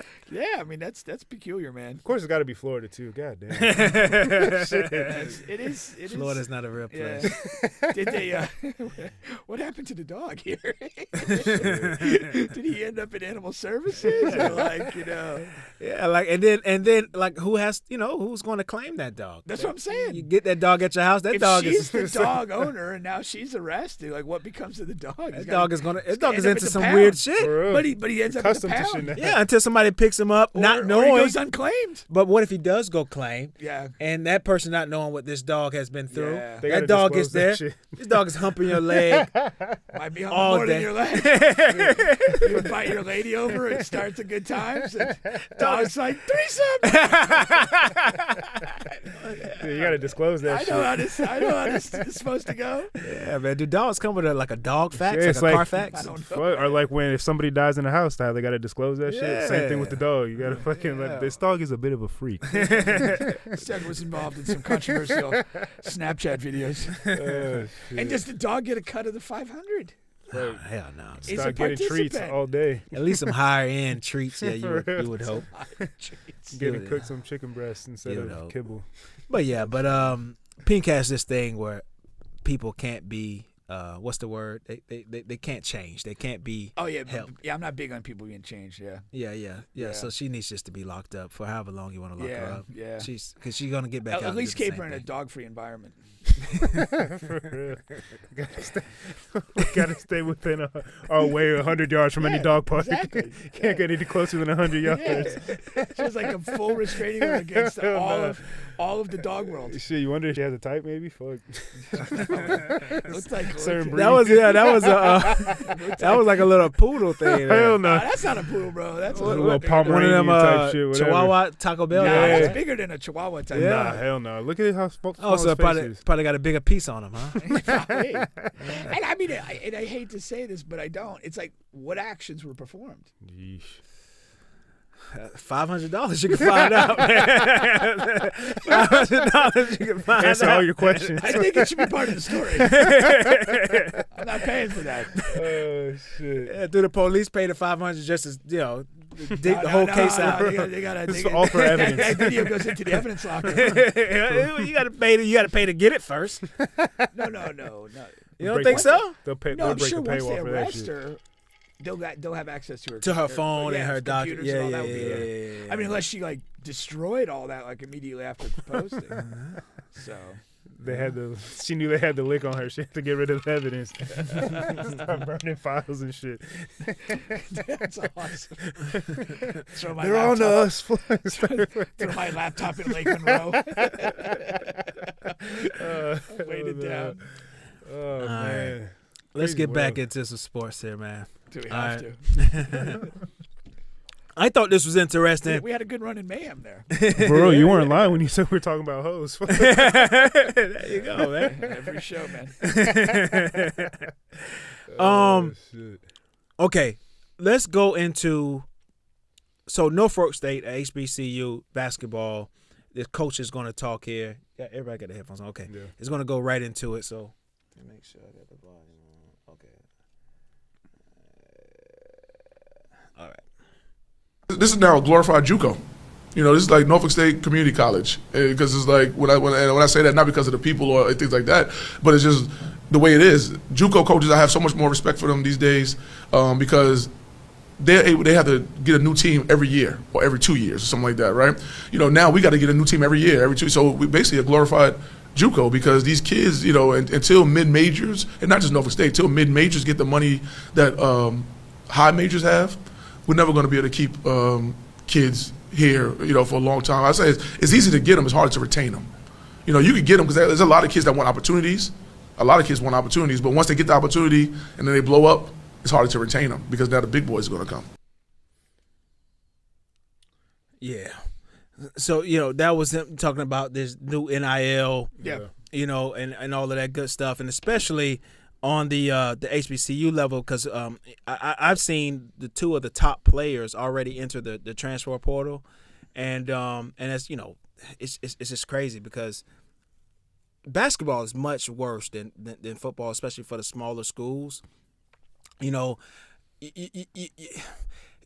because your high volume scores are the guys that are really good, like the guys that scream like I'm a good player. The bigger schools are just on top of them, man, and they can just get to a number that you just can't match. Yeah. And that's going to happen. I don't see how that's going to change. No, you know. No, he's 100% right. I mean, it's been a topic that's been running through the tournament, you know, because again, we haven't had many mid-majors do much of anything in this tournament. Right now, I think your highest seeded team that's still alive is I believe Arkansas, who's a 10 seed, but it's John Calipari and it's SEC school. So you're not going to have that. And what he's saying is 100% right, because if a mid-major recruits a kid, develops him, or just recruits successfully a kid that's kind of just plays above the level of the team, he's going to get more money to transfer. And the reality is what you had for a couple years in the prior generation is you had the best schools in the country recruiting like literally teams of 5-star guys and rolling out 4 and 5 freshmen in your starting 5. And that was what you were doing. And then you'd get to the tournament and you'd play a Butler or a Norfolk team. State that had, starters and kids that had played together for 3 or 4 years, and they'd pull an upset. Yeah. And that's just not going to happen anymore, because anybody that's doing heavy lifting at a smaller school is going to get that opportunity. And, you look at the way some of the schools have constructed themselves, in particular Duke. Like Duke brought in 3 highly regarded freshmen that all start and play big minutes, but they also kind of bolstered that team with 3 or 4 transfer guys from smaller schools that had experience and kind of a playing resume. And now they have a 32 and 33 and 3 team that's potentially favored to win the rest of the tournament. Yeah. You know, and again, like this past weekend, Walter Clayton was brilliant. Yeah. He started his career at Iona with Rick Pitino. Rick Yeah. Pitino joked that he had no money to offer him, and he ends up at Florida, and he's having a great Final Four moment, and you know, likely will be a first-round pick, I think, at some point in this next draft. And that's just what the game is now. And so, you know, but I mean, I don't think that they're like when he's talking about, well, you have to get a new team every year like the JUCO guys. Yeah. The reality is that is every team. Yeah. Whether you're Kentucky or North Carolina or Duke or you're Norfolk State. Every year we are dealing with new teams every single year. Yeah. You have to go find a new team. And that's the reality of college basketball. Is it good for college basketball? Probably not. You have no continuity. And again, you wonder, like the best of the best are always going to shine. But you wonder on the development side, how many players will play 3 to 4 years of college basketball at 2 to 3 different schools and really be that much better at the end of that period when there's no coaching continuity, no developmental continuity. And, you know, will those guys just kind of like tap out as good NIL guys on decent teams by the end of their 3 or 4 year run and not guys that are able to go to the league and do anything or contribute or not? I mean, I think it's been more of the same. I think you're gonna still every year get the same, you know, 50 to 100 guys that are gonna go to the NBA, and everybody else in whether it's college basketball or football, you know, they got to go into the workforce or go find a job in their field. So I mean, it does kind of, as far as like from a viewing standpoint, it does kind of make it hard to follow, more specifically college football, because, you know, the turnover is so high. But for these guys that are not even going to sniff the league, hey, go make your money. Go bounce around. Go start at a small school, and then if you can get a bigger offer to go play at a bigger conference school and go do your thing, go do that, because this is probably the end of the road for you as far as athletically playing at a high level, you know, with this type of exposure, with this type of, you know, money that you're going to be able to generate, all these things. So from a viewing standpoint, I do sympathize, and like I do understand that it's like, all right, well, you know, you can't, it's kind of hard to follow who's going where's going who, but go make your money, dog. Go make your money, because I mean, how many opportunities in life do you have to make that type of money? Even if you're in a good your major, you know, you make a lot of money. How many times do you get offered millions of dollars to go do anything, let alone play basketball and get the exposure and get all, you know, all the perks that come with playing at a big school?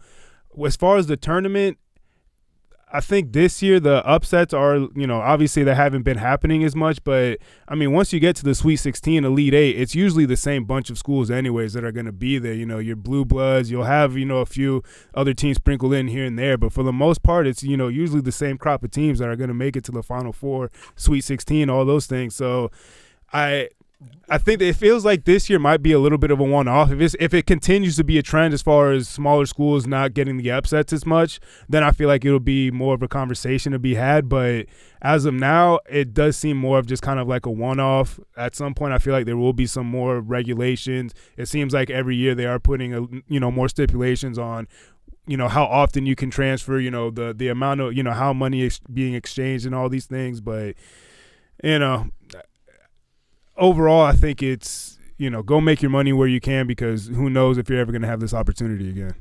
No, I mean, I get the point. I'm not saying not to get money.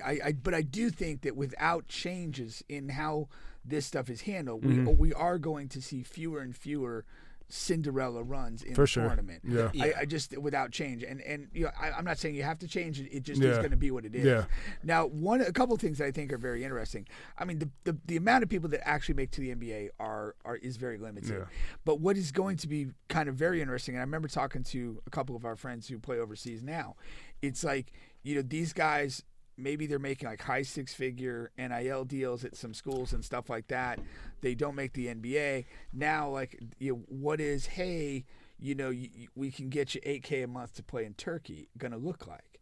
And, you know, are they going to be wanting to do that? And it'll be very interesting to see from that perspective how many people, kind of go on the grind. And again, there are guys that get overseas and get really good money and do very well, but there's typically a grind to it where you kind of get over there, make a name, kind of upgrade league, upgrade salary over a couple of years, usually to get maybe to the high end stuff. And I think it'll be very fascinating to see, what type of appetite these guys have to continue playing if they've, gone 3-4 years in a college setting, making $1 million or $700,000-$800,000 a year, and that money's not available because you're not in the NBA, and what's in front of you is a lot less than you were just making. And I do think you're going to see, you'll see a lot more kids play out the 4 years and take the money, like for that period of time. Guys that are not NBA guys, that they're going to be first-round picks and have some guaranteed contract money. A lot more players are just going to say, hey, whatever, I'll, if whatever, Kentucky or who's going to pay me $600,000 to play next year, might as well do that. I'm not going to get drafted in the first round. I'll just ride it out. That's at the top schools, though. And the smaller schools and the mid-majors, they're just totally screwed. Oh, they are. Yeah, and that's why. There is no path. Without fundamental change, this is what's going to happen. Yeah. Any of their best players are going to have to go up to get money, and they're right to do so. And they literally do not have the finances to keep these players. No. And again, the best thing that you can do, and it's not very appealing, is you got to be that school that recruits the undervalued high school prospect and gets him and gives him that showcase for a year or two, and hopefully you win something out of it before they move on. You have to be the glorified JUCO. But not only that, I mean, and then also you're gonna have to really open it up. You have to take all of the guys with the bad grades. You're gonna have to be the actual JUCO, the bad grades. The guys with the question marks. Yeah. The guy who shot his baby mama. All of those guys. Although, and I don't know, I'm assuming there's still some sort of academic criteria to qualify to play in Division I. Well, they haven't. I mean, until they do, they're gonna have to fight it. They're gonna have to fight. They're gonna have to fight to change rules to do that. Because all of the rules that are in place now, like you said, currently, they doesn't benefit them at all. You know what I mean? Like I just looked it up because I remember faintly, but like Norfolk State, again, HBCU, like they got in as a 15, 16 seed. They lost to Florida in the first. No, that was this year. Yeah. But they won one, like not too far in the long ago. Yeah. You know what I mean? Maybe like 8-9 years ago or something like that. Yeah. And there are more smaller schools that we just talked about that have won, and like you said, Final Four, Elite Eight, all of the same guys. But then, if that's going to be the main case, then why are we watching the first Thursday, first Friday? Why are we watching? If the number 16 seed, 15 seed is automatically going to destroy the smaller school, why watch it? No, and that's a fair argument. And overall, and again, I do think this aspect is a bit of a one-off. Like, we literally only had in the first weekend, which actually, in reality, the majority of games are played in that first weekend of the whole tournament. We only had one buzzer beater, and that was the Patrick Queen. Yeah. You didn't have a lot of crazy finishes in any of the games that way. So that was a bit disappointing. But I do think that falls into a little bit more of a one-off category as far as that goes. But I think you're right. They're going to have to push for probably rule changes on both ends of things and maybe some revenue sharing. I don't know what you could do. Yeah. But the other thing, like John's guy, the Drake guy that he highlighted to us. So that guy, Coach Drake, got him into the tournament. They were like 31-3. They had an upset in the first round. He literally brought 4 or 5 players from his Division II team into Division I who all played significant minutes, and they had the success they had. And they lost the second game. He's getting the Iowa job. So now he's going to be in the Big Ten and have an opportunity to have some money to pay guys and whatever. Yeah. And Drake is going to be like literally, in a canoe without a paddle, because all those guys he brought were older dudes, and they're all out of eligibility. Yeah. And then if he has any young ones he likes, he'll probably take them to Iowa.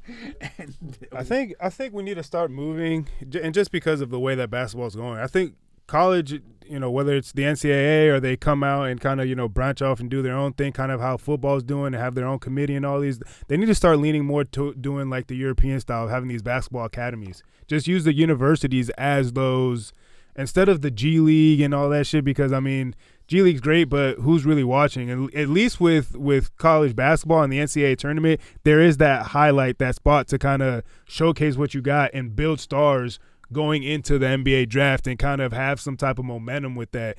And the way that, I mean, we saw, with a lot of these European players that are coming over, they're playing, with adults from 14, 15, 16 years old, and they come into the league all ready to go. They, some players have, they have the upside like a Luka, like a Jokic, like a Giannis, and, they're able to develop into something more. But, you get a lot of these guys from Europe that are, kind of plug and play, ready to go, from day one in the NBA. And it seems to be working over there in Europe, and the way that the game is going, how the world's catching up, I think it would be beneficial especially for domestic players, for us to adopt that system and build our domestic players, so then the gap isn't as close as it has been in recent years. The problem with that the developmental system though is that you cannot utilize the universities to do that. And again, the way that system works is that it is the professional team, like Real Madrid basketball. Yeah. And they get the kids when they're 8, 10, 11, 12 years old. And that they know, so they know the ones that are going to develop and have the thing. And they protect and nurture that development, largely without the fear in those younger ages that someone's going to snatch them away. It's relatively minimal. It does happen. But that's the idea, that you have this almost like laboratory to develop people, almost kind of low-key in silence until they debut into the first team. Yeah. Sometimes on the best of them, they're 16, 17, maybe 18 years old. And it's just it's a completely different model, and it's not all this chasing dollar stuff. Yeah. And the teams, they have, when they sign those kids, they have their rights, essentially. Yeah. And so what a lot of teams, and more so in soccer, I think, than basketball, like if you get a bunch of prospects and you do a good job of developing them, couple go to your team, but you'll sell others off, and that finances your team. Yeah, we gotta move on here. I'm sorry, I don't mean to cut you off. Okay. It's a great conversation. Okay, and then also just to end it, I want to add Kobe's coming in. I think you can only fix it with 2-year contracts. 1 year is not enough. Half of the money up front, and then at the completion of the second year. Okay. Breaking news here. That's why we have to move on. So LeBron James with a game winner tonight. Hey. Okay, over the Indiana Pacers. Hey, they needed that. I just watched them the other night when they were in Orlando, and they looked fatigued and tired. Right, man. So what? That's about 2 or 3 losses in a row that they had prior to tonight. They lost to the Bulls. They lost to the Bulls and then lost to the Magic Monday. 3 losses in a row because they had lost to Milwaukee, Chicago, and Orlando. Yeah. Then they at Indiana. They were at Indiana. And LeBron James with a game winner tip in, so they win 120 to 119. Okay, so yeah, so what? Pretty good day for LeBron. Shits on Stephen A. and steals game one winner from the Pacers. Yeah, man, he got pedestrian night for him, 13. All he needs now is to give somebody a golden shower. 13 points, 13 rebounds, 7 assists. Luka had 34, 7 and 7. So yeah, what are you thinking about? The Lakers. They're coming off slightly a bad stretch here. LeBron was out, with an injury and stuff like that. What are you thinking? Has things changed? Has the ceiling changed at all for the playoffs?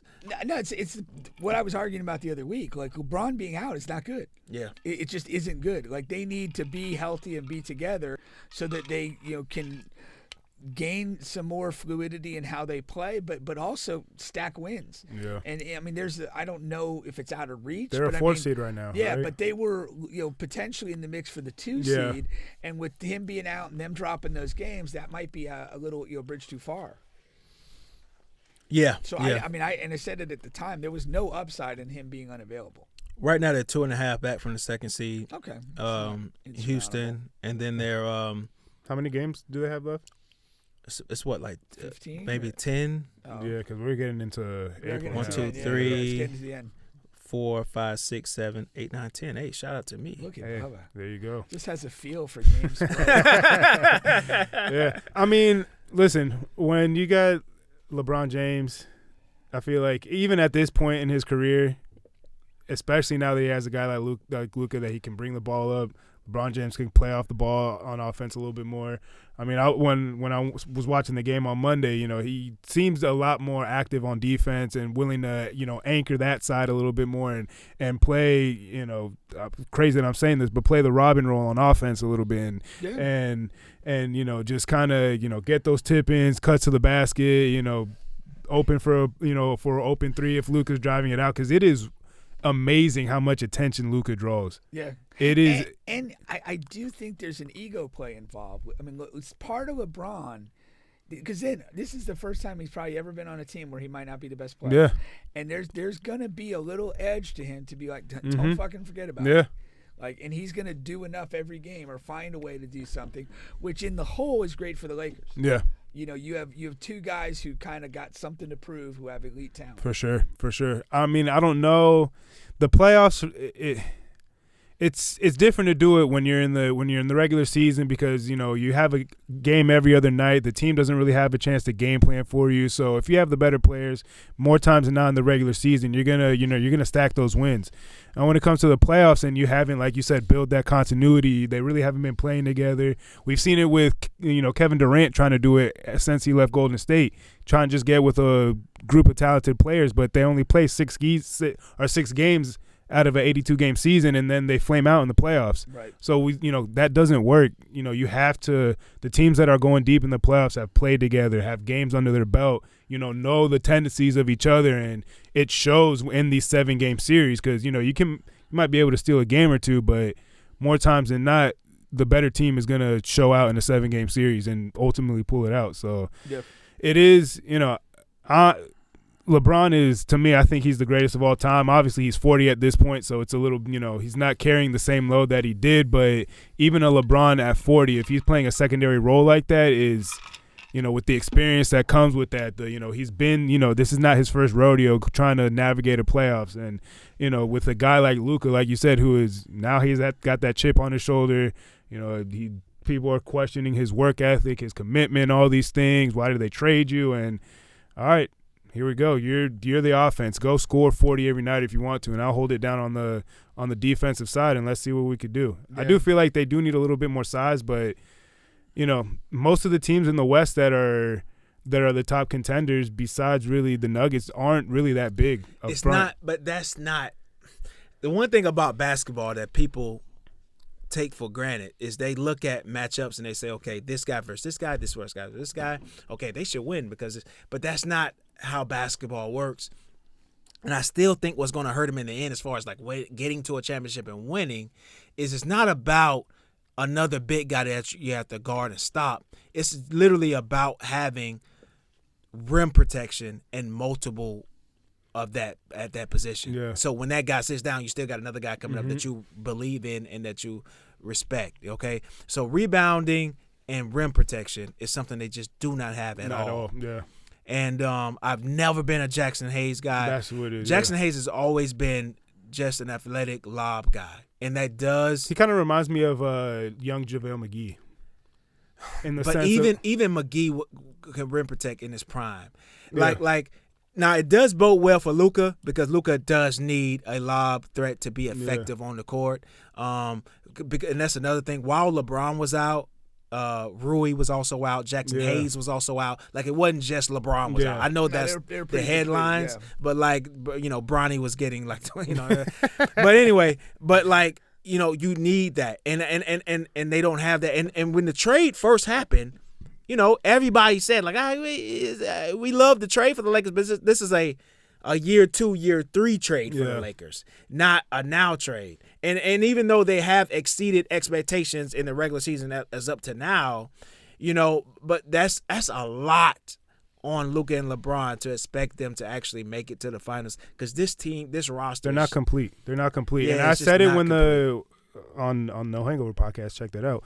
But I said it on when that first happened. I thought, obviously it kind of fell apart for the Mavericks because they got hit by the injury bug like no other. But I thought short term they made out with the better deal, because they still had rim protectors with Derek Lively.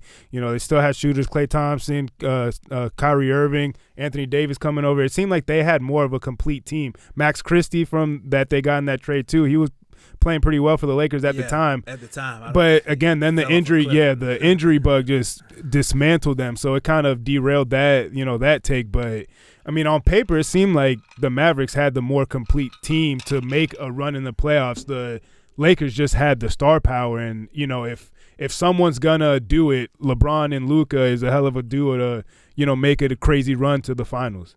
So I think that's what a lot of people were kind of hanging their hat on. Right now, they're really matchup dependent. Yeah, for sure. They have to get lucky with matchups and just see where it goes from I mean, they're constantly calling for picks to try and get to get matchups and switch, hoping that people are switching off and shit like that, which when at the game, the Magic did a pretty good job of switching and playing good defense. And if you get a team like that they have bodies to throw at LeBron and Luka, that's going to wear them down. The Magic, Jonathan Isaac arose from the dead and looked like he just like his hero Jesus.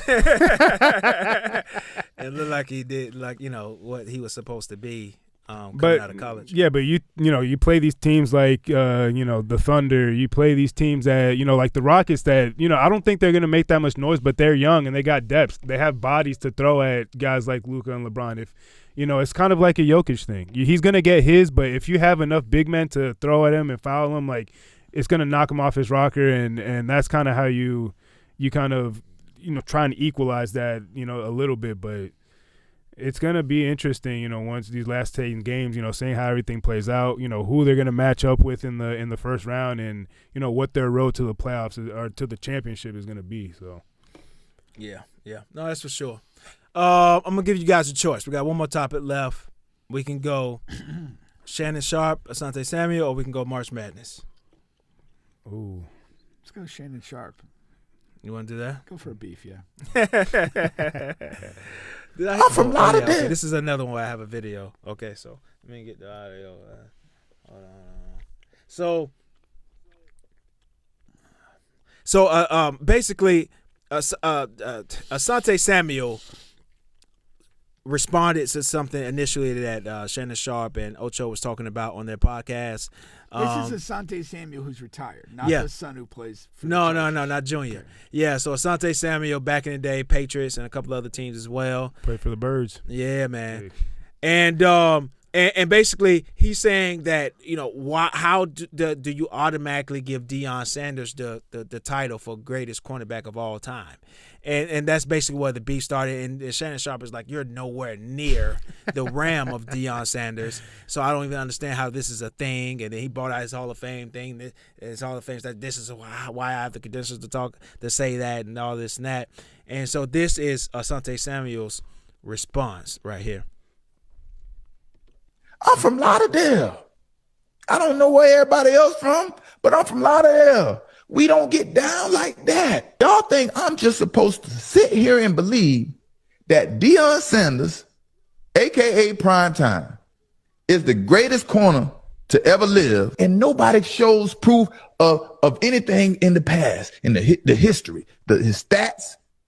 You could show some highlights of what he did, and it looks pretty and whatnot. Yeah, I give him that.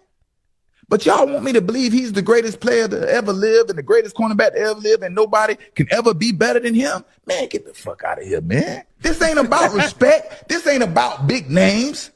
I'm simply comparing best seasons. Nigga, what? The most interceptions you had in the year is 6 or 7. I had 6 or 7 interceptions in a year, 3, 4, 5, 6, 7 damn times. What we? Hey, talk your shit, boy. It goes for a little while, so I cut it a little short. But so it's his literal argument. I'm better than Deion, or simply that Deion's not necessarily the best in the history of the game. Asante Samuel, he never once stated, I'm better than Deion Sanders. His main argument is, his main statement is like, how do you guys automatically give it to Deion? Okay. What are you basing this off of? It can't be stats because I have better stats. Gotcha. So that's what it's saying. So how can you say something like that, Shannon Sharpe, that I'm nowhere in the realm? What are you basing it off of? Personality takes you a long way. And Shannon refuses to give him to even respond to that. He's just saying, listen, you're nowhere near it. You're nowhere near it. But Asante is saying, but what are you basing it off of? No. It's interesting.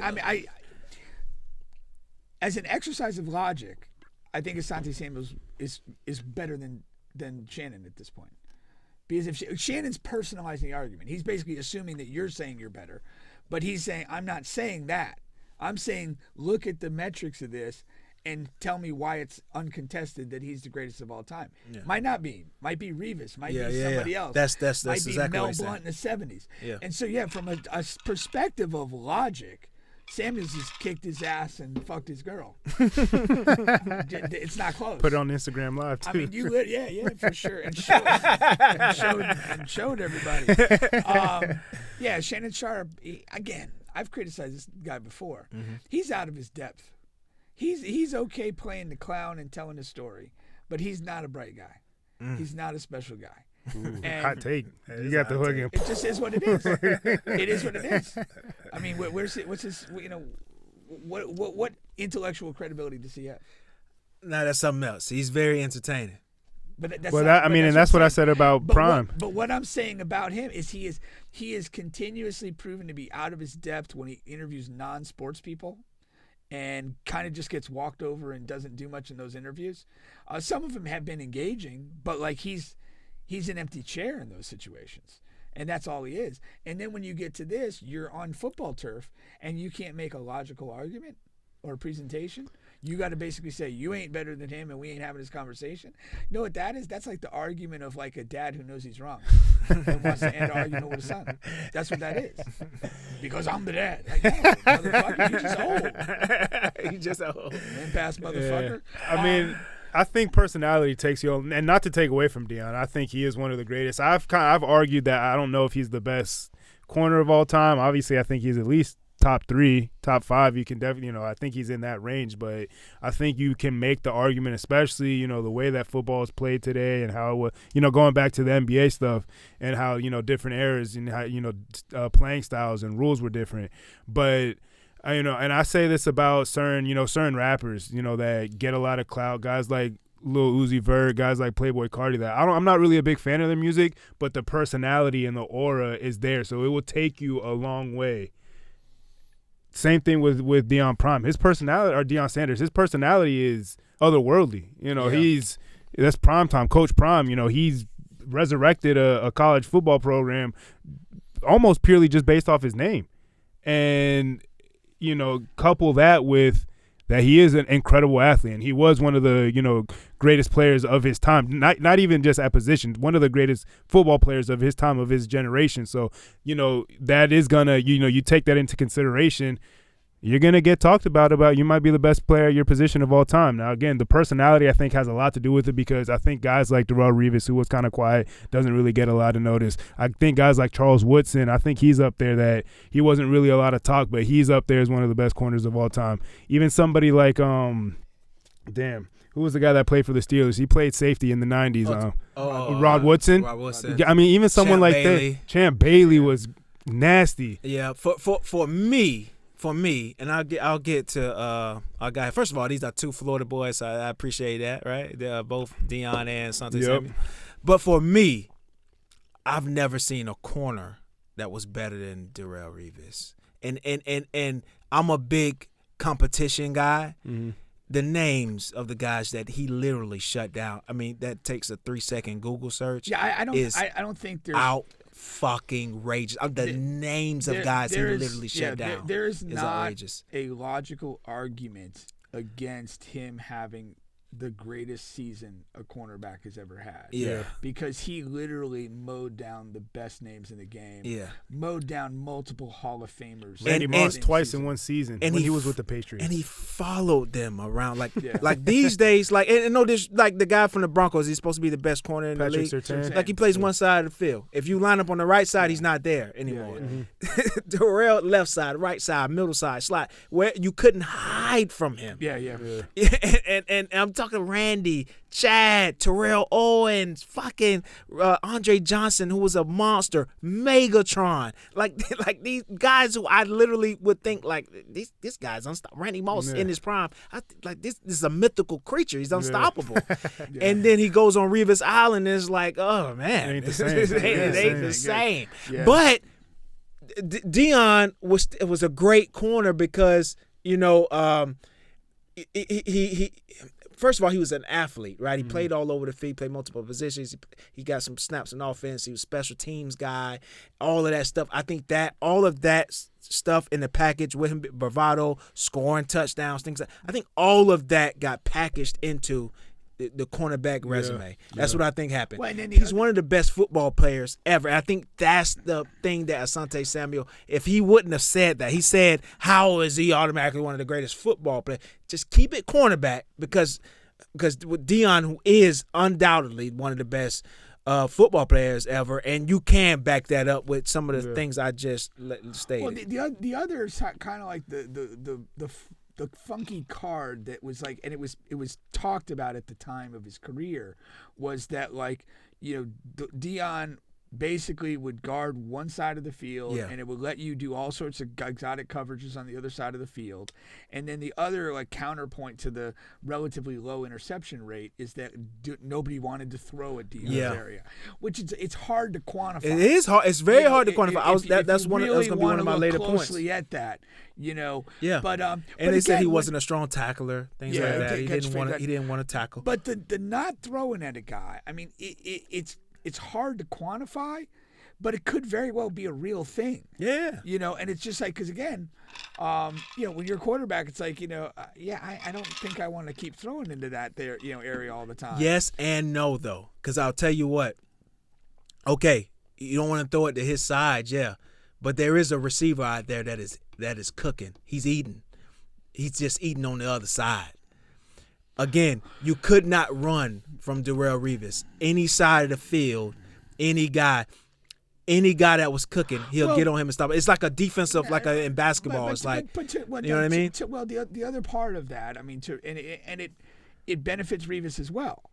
Like if he's tracking Moss sideline to sideline wherever he goes, and you know he ends up like surrendering like 2 catches for 18 yards, like what was the target rate? Like, was that on 4 targets because he was so well blanketed? We're not throwing there. Yeah. But I'm saying sure. it goes all 100%. Different ways. It goes all different ways. Because sometimes you might have a 8 or 9 target game, but you have 4 pass breakups, and you're like directly breaking it down that way. Sometimes you're doing the job by not even giving a whiff that your guy's open at all. I mean, it can happen different ways. Is what I'm saying. No, 100%. But I guess my point to that though is, you know, what they're saying and what they have said is Deion didn't always cover the best receiver on the field. No, that's a valid that's due point. to him, due to that person being on the other side of the field. No, that's so no matter how many about that. Now, you know, Darrelle Revis has also said this literally on the actual podcast. My stats are lower than other cornerbacks because people weren't throwing it my way. For sure. And again, that goes for. So it is hard. It is hard to quantify. Yeah. Now Samuel, you know, so he's talking stats. Yeah, how do you compare that? I don't know. Right. I will say this about Asante Samuel, that because he was growing up, he was one of my favorite corners. And then when he went play for the Eagles, like I watched him closely. That the reason that, and not to take away from him or anything like that, but he was a corner that liked to take chances. He would jump a lot of routes. Yeah. So if you do that, quarterbacks are going to look your way, might maybe catch you on a double move because they know that opportunity's there. So although he might have a lot of picks, and I do think, especially for his time, he's one of the best corners of his time, of his era. And he has the most pick sixes. And he'll take that thing to the house. In the playoffs, yes. Yeah, but you know, part of that is part of your playing style. Like, are you going to take the risk and jump around, and hopefully, you know, you're going to guess right. So that definitely plays into it too. Yeah, so. I did not know that. Look that up. Yeah, Asante Samuel's lead the league in playoffs for most pick sixes in NFL history. Yeah. That is a great stat. I mean, like, I understand that. Yeah, you're producing points and shutting down guys. You know, but like, you know, that goes to your point that he's taking a lot of chances too, though. But my biggest point is it's very difficult to quantify cornerback play. It just is, because part of that job is you cover a guy so well they don't throw there, and then you obviously that's going to affect your interceptions and your tackling numbers and pass breakup numbers. You know, and then other times, like when they do challenge you, are you there to answer the challenge? Yeah. You know? Do you make them pay for the rare attempt that they go? I think the only position that is easy is the defensive end sack numbers.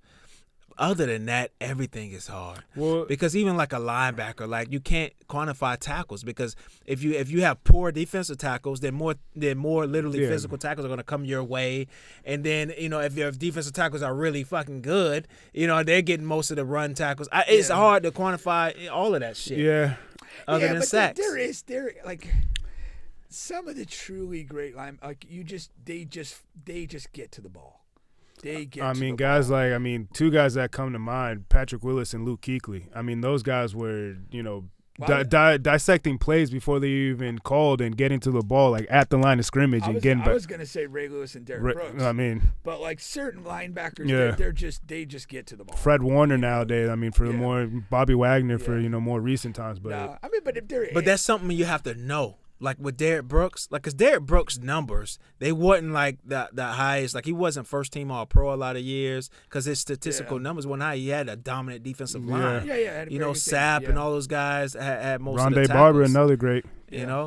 So that's what I'm saying. It's hard to quantify. So because what if Derrick Brooks get into a fucking argument or a beef with Luke Kuechly?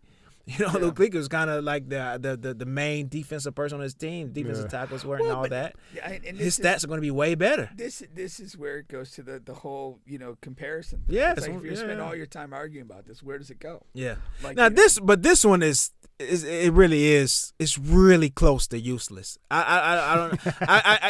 I know it comes from a space of Asante Samuel wanting to be recognized. I know that's where it comes from because, like Shannon Sharpe said, this is the most anybody's ever talked about Asante Samuel since he's been in the league. You know what I mean? And that's sad because Asante Samuel is not one of the first 4 or 5 corners that are going to come to mind. You know what I mean? But like you said though, because of this argument, you figured out that he has the most playoff. Yeah, I wouldn't even. And that's the thing. No. And so in a weird way, he's getting what he wants. Yeah. And it works. And he's actually kind of entertaining. Very. So very entertaining. Maybe this spurs into him doing something and having a platform and stuff like that. A genuine Florida hero. Like for real. Who was that other guy? He's another guy from Florida, Vernon Maxwell. He's on a tour now, and he's fucking hilarious. He's virtually insane. He is his insane. Insanity is what's make it so funny, man. His stories. Yeah. Have you seen it? No, I haven't seen it. You've probably seen it, just didn't know that was like the Vernon Maxwell. But it's so viral. He's been with mostly the clips that have been going around with Matt Barnes and Steven Jackson. Yeah, all the smoke. The older basketball guy, the black guy. But he's from Florida too. But he's hilarious. I'll send you something so you can. He's just got good just stories, great stories though. He's talking about Jordan, Kobe. Yeah. They had I went to school with his son. About Kobe. Which one? Vernon Maxwell. Oh yeah, Brandon Maxwell. You went to Lake Howard? Yeah. Okay. Oh okay. Yeah. I don't think I was aware of Brandon. Brandon Maxwell. I coached against him when he was in high school. I thought he could hoop. He could hoop. I thought he was just a pure athlete. I thought he was better at football than he was at basketball, but he could hoop. He really athletic, but he has straight line speed. His straight line speed was how athletic insane. we're talking. I'm not insane athletic for me, but as athletic as Niven? No. Oh no.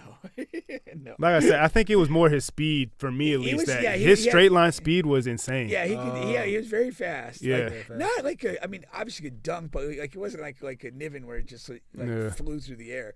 But no, but my point in saying that, to me, his athleticism exceeded his basketball skill. That's actually a good way to put it.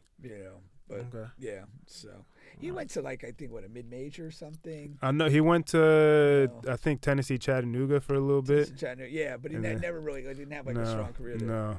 Were you on those Lake Howell teams? I played football in Lake Howell. Football. Okay, yeah. Okay. I tried out for basketball my freshman year. I thought I made the team, but my math teacher was the basketball coach at that time, and I had an F in his class, so he cut me. Shout out to Mr. Edwards. Mr. Edwards. Oh, okay. Coach Edwards, yeah. But JV? No, that was my freshman year. Oh, freshman year? Yeah. What did he look like? Who? Mr. Edwards. Tall, goofy-looking white dude. He played basketball for Lake Howell. I think when they won the year that they won state, so maybe around that time. Okay. But go ahead. I was coaching at the time at Oviedo. and I was coaching the JV game against Lake Cal, and that was they used to play a lot of 1-3-1 zone, and in the first half we were down, we had foul trouble, and I get to the half and I gave my famous rape speech. I was like, we're taking what the zone gives us, and we're getting bad shots. We need to take what we want. We need to rape the zone. And so they're all like, what the fuck? Yeah. And then we go out in the second half, and we start playing better. We get the lead, but I've got a bunch of foul trouble. So we're up maybe 4 or 6 in the third quarter with 2-3 minutes to go. They had a tall, older black guy was the JV coach. I'm not sure if you're familiar with this guy, but he sat in a 2-3 zone at this point. And so I just pulled the ball out to midcourt, just said, hold it. We'll take the free time. And so at this time, a girl walks by our bench, and she's like a student, and she calls me a pussy for holding the ball. And I look over and I go, no. Your coach is a pussy because he's afraid to guard us. And if he does, we're going to kill you. And that was my exchange. So you coached at Oviedo? I didn't hear that story. Yeah. Oh, nice. Yeah. No, I haven't heard that story there. That's hilarious. I cut Bubba during his Winter Park days. He did. Oh, shit. We didn't know each other then. Oh, damn. He was just another guy that couldn't play.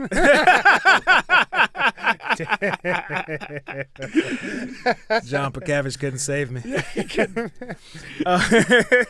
Coach, you got to keep my phone. G unit member. Oh, that's pretty dope. It is. Kobe says Pink is correct on Sharpe, country bumping like Charles Barkley. That's kind of the comparison. I think he's, similar. Yeah. He's the football Charles Barkley. And then he says, Bubba, before you get out of here, it's not too late to admit you're wrong on baby Bronny. Oh! What's funny is I did have this queued up here. Because he has hashtag Kevin Garnett. Apparently. Oh, geez. Kevin Garnett, he did say this. He reminds me of a young Kobe Bryant. Was there some context to this comment? That was after his 39-point game in the G League? No. After Milwaukee. He had 17 points. 17, yeah. But he was being serious? There was no joke to this? He's been dead serious. There was no additional context? context? They both kind of sport the fro. Yeah. Number 9, number 8. That's as far as I know. Because Bronny is only like 6'2", so he's like 4 or 5 inches shorter. He's not as athletic. Listen. Yeah, I think whatever you're about to say, I probably am going to agree with. No, I mean I've been heavily critical on Bronny. I said he wasn't an NBA level player. I said all of that, and he did score 39 in the G League. They have this random white dude, like literally like 2 nights ago, he scored 50 for the G League. Right. Oh, in the G League. Yeah, in the G League. On Bronny's team or just in general. We don't know who this guy is. He'll never, ever grace an NBA court. I thought Cam Spencer scored 50 earlier in the year. Yeah. And he's the one that he's played with the Grizzlies and had the Well, speaking of, what was that, Carl Lofton Jr.? He's over there playing in Kenny Lofton Lofton Jr. That he's playing in China or something. He just dropped like 49 points, almost a triple-double. So, I mean, it's all relative to the level of competition. And, yeah, he got 17 points in the NBA game, more than any of us would probably ever get. But, I mean, I think it's more of a consistency question.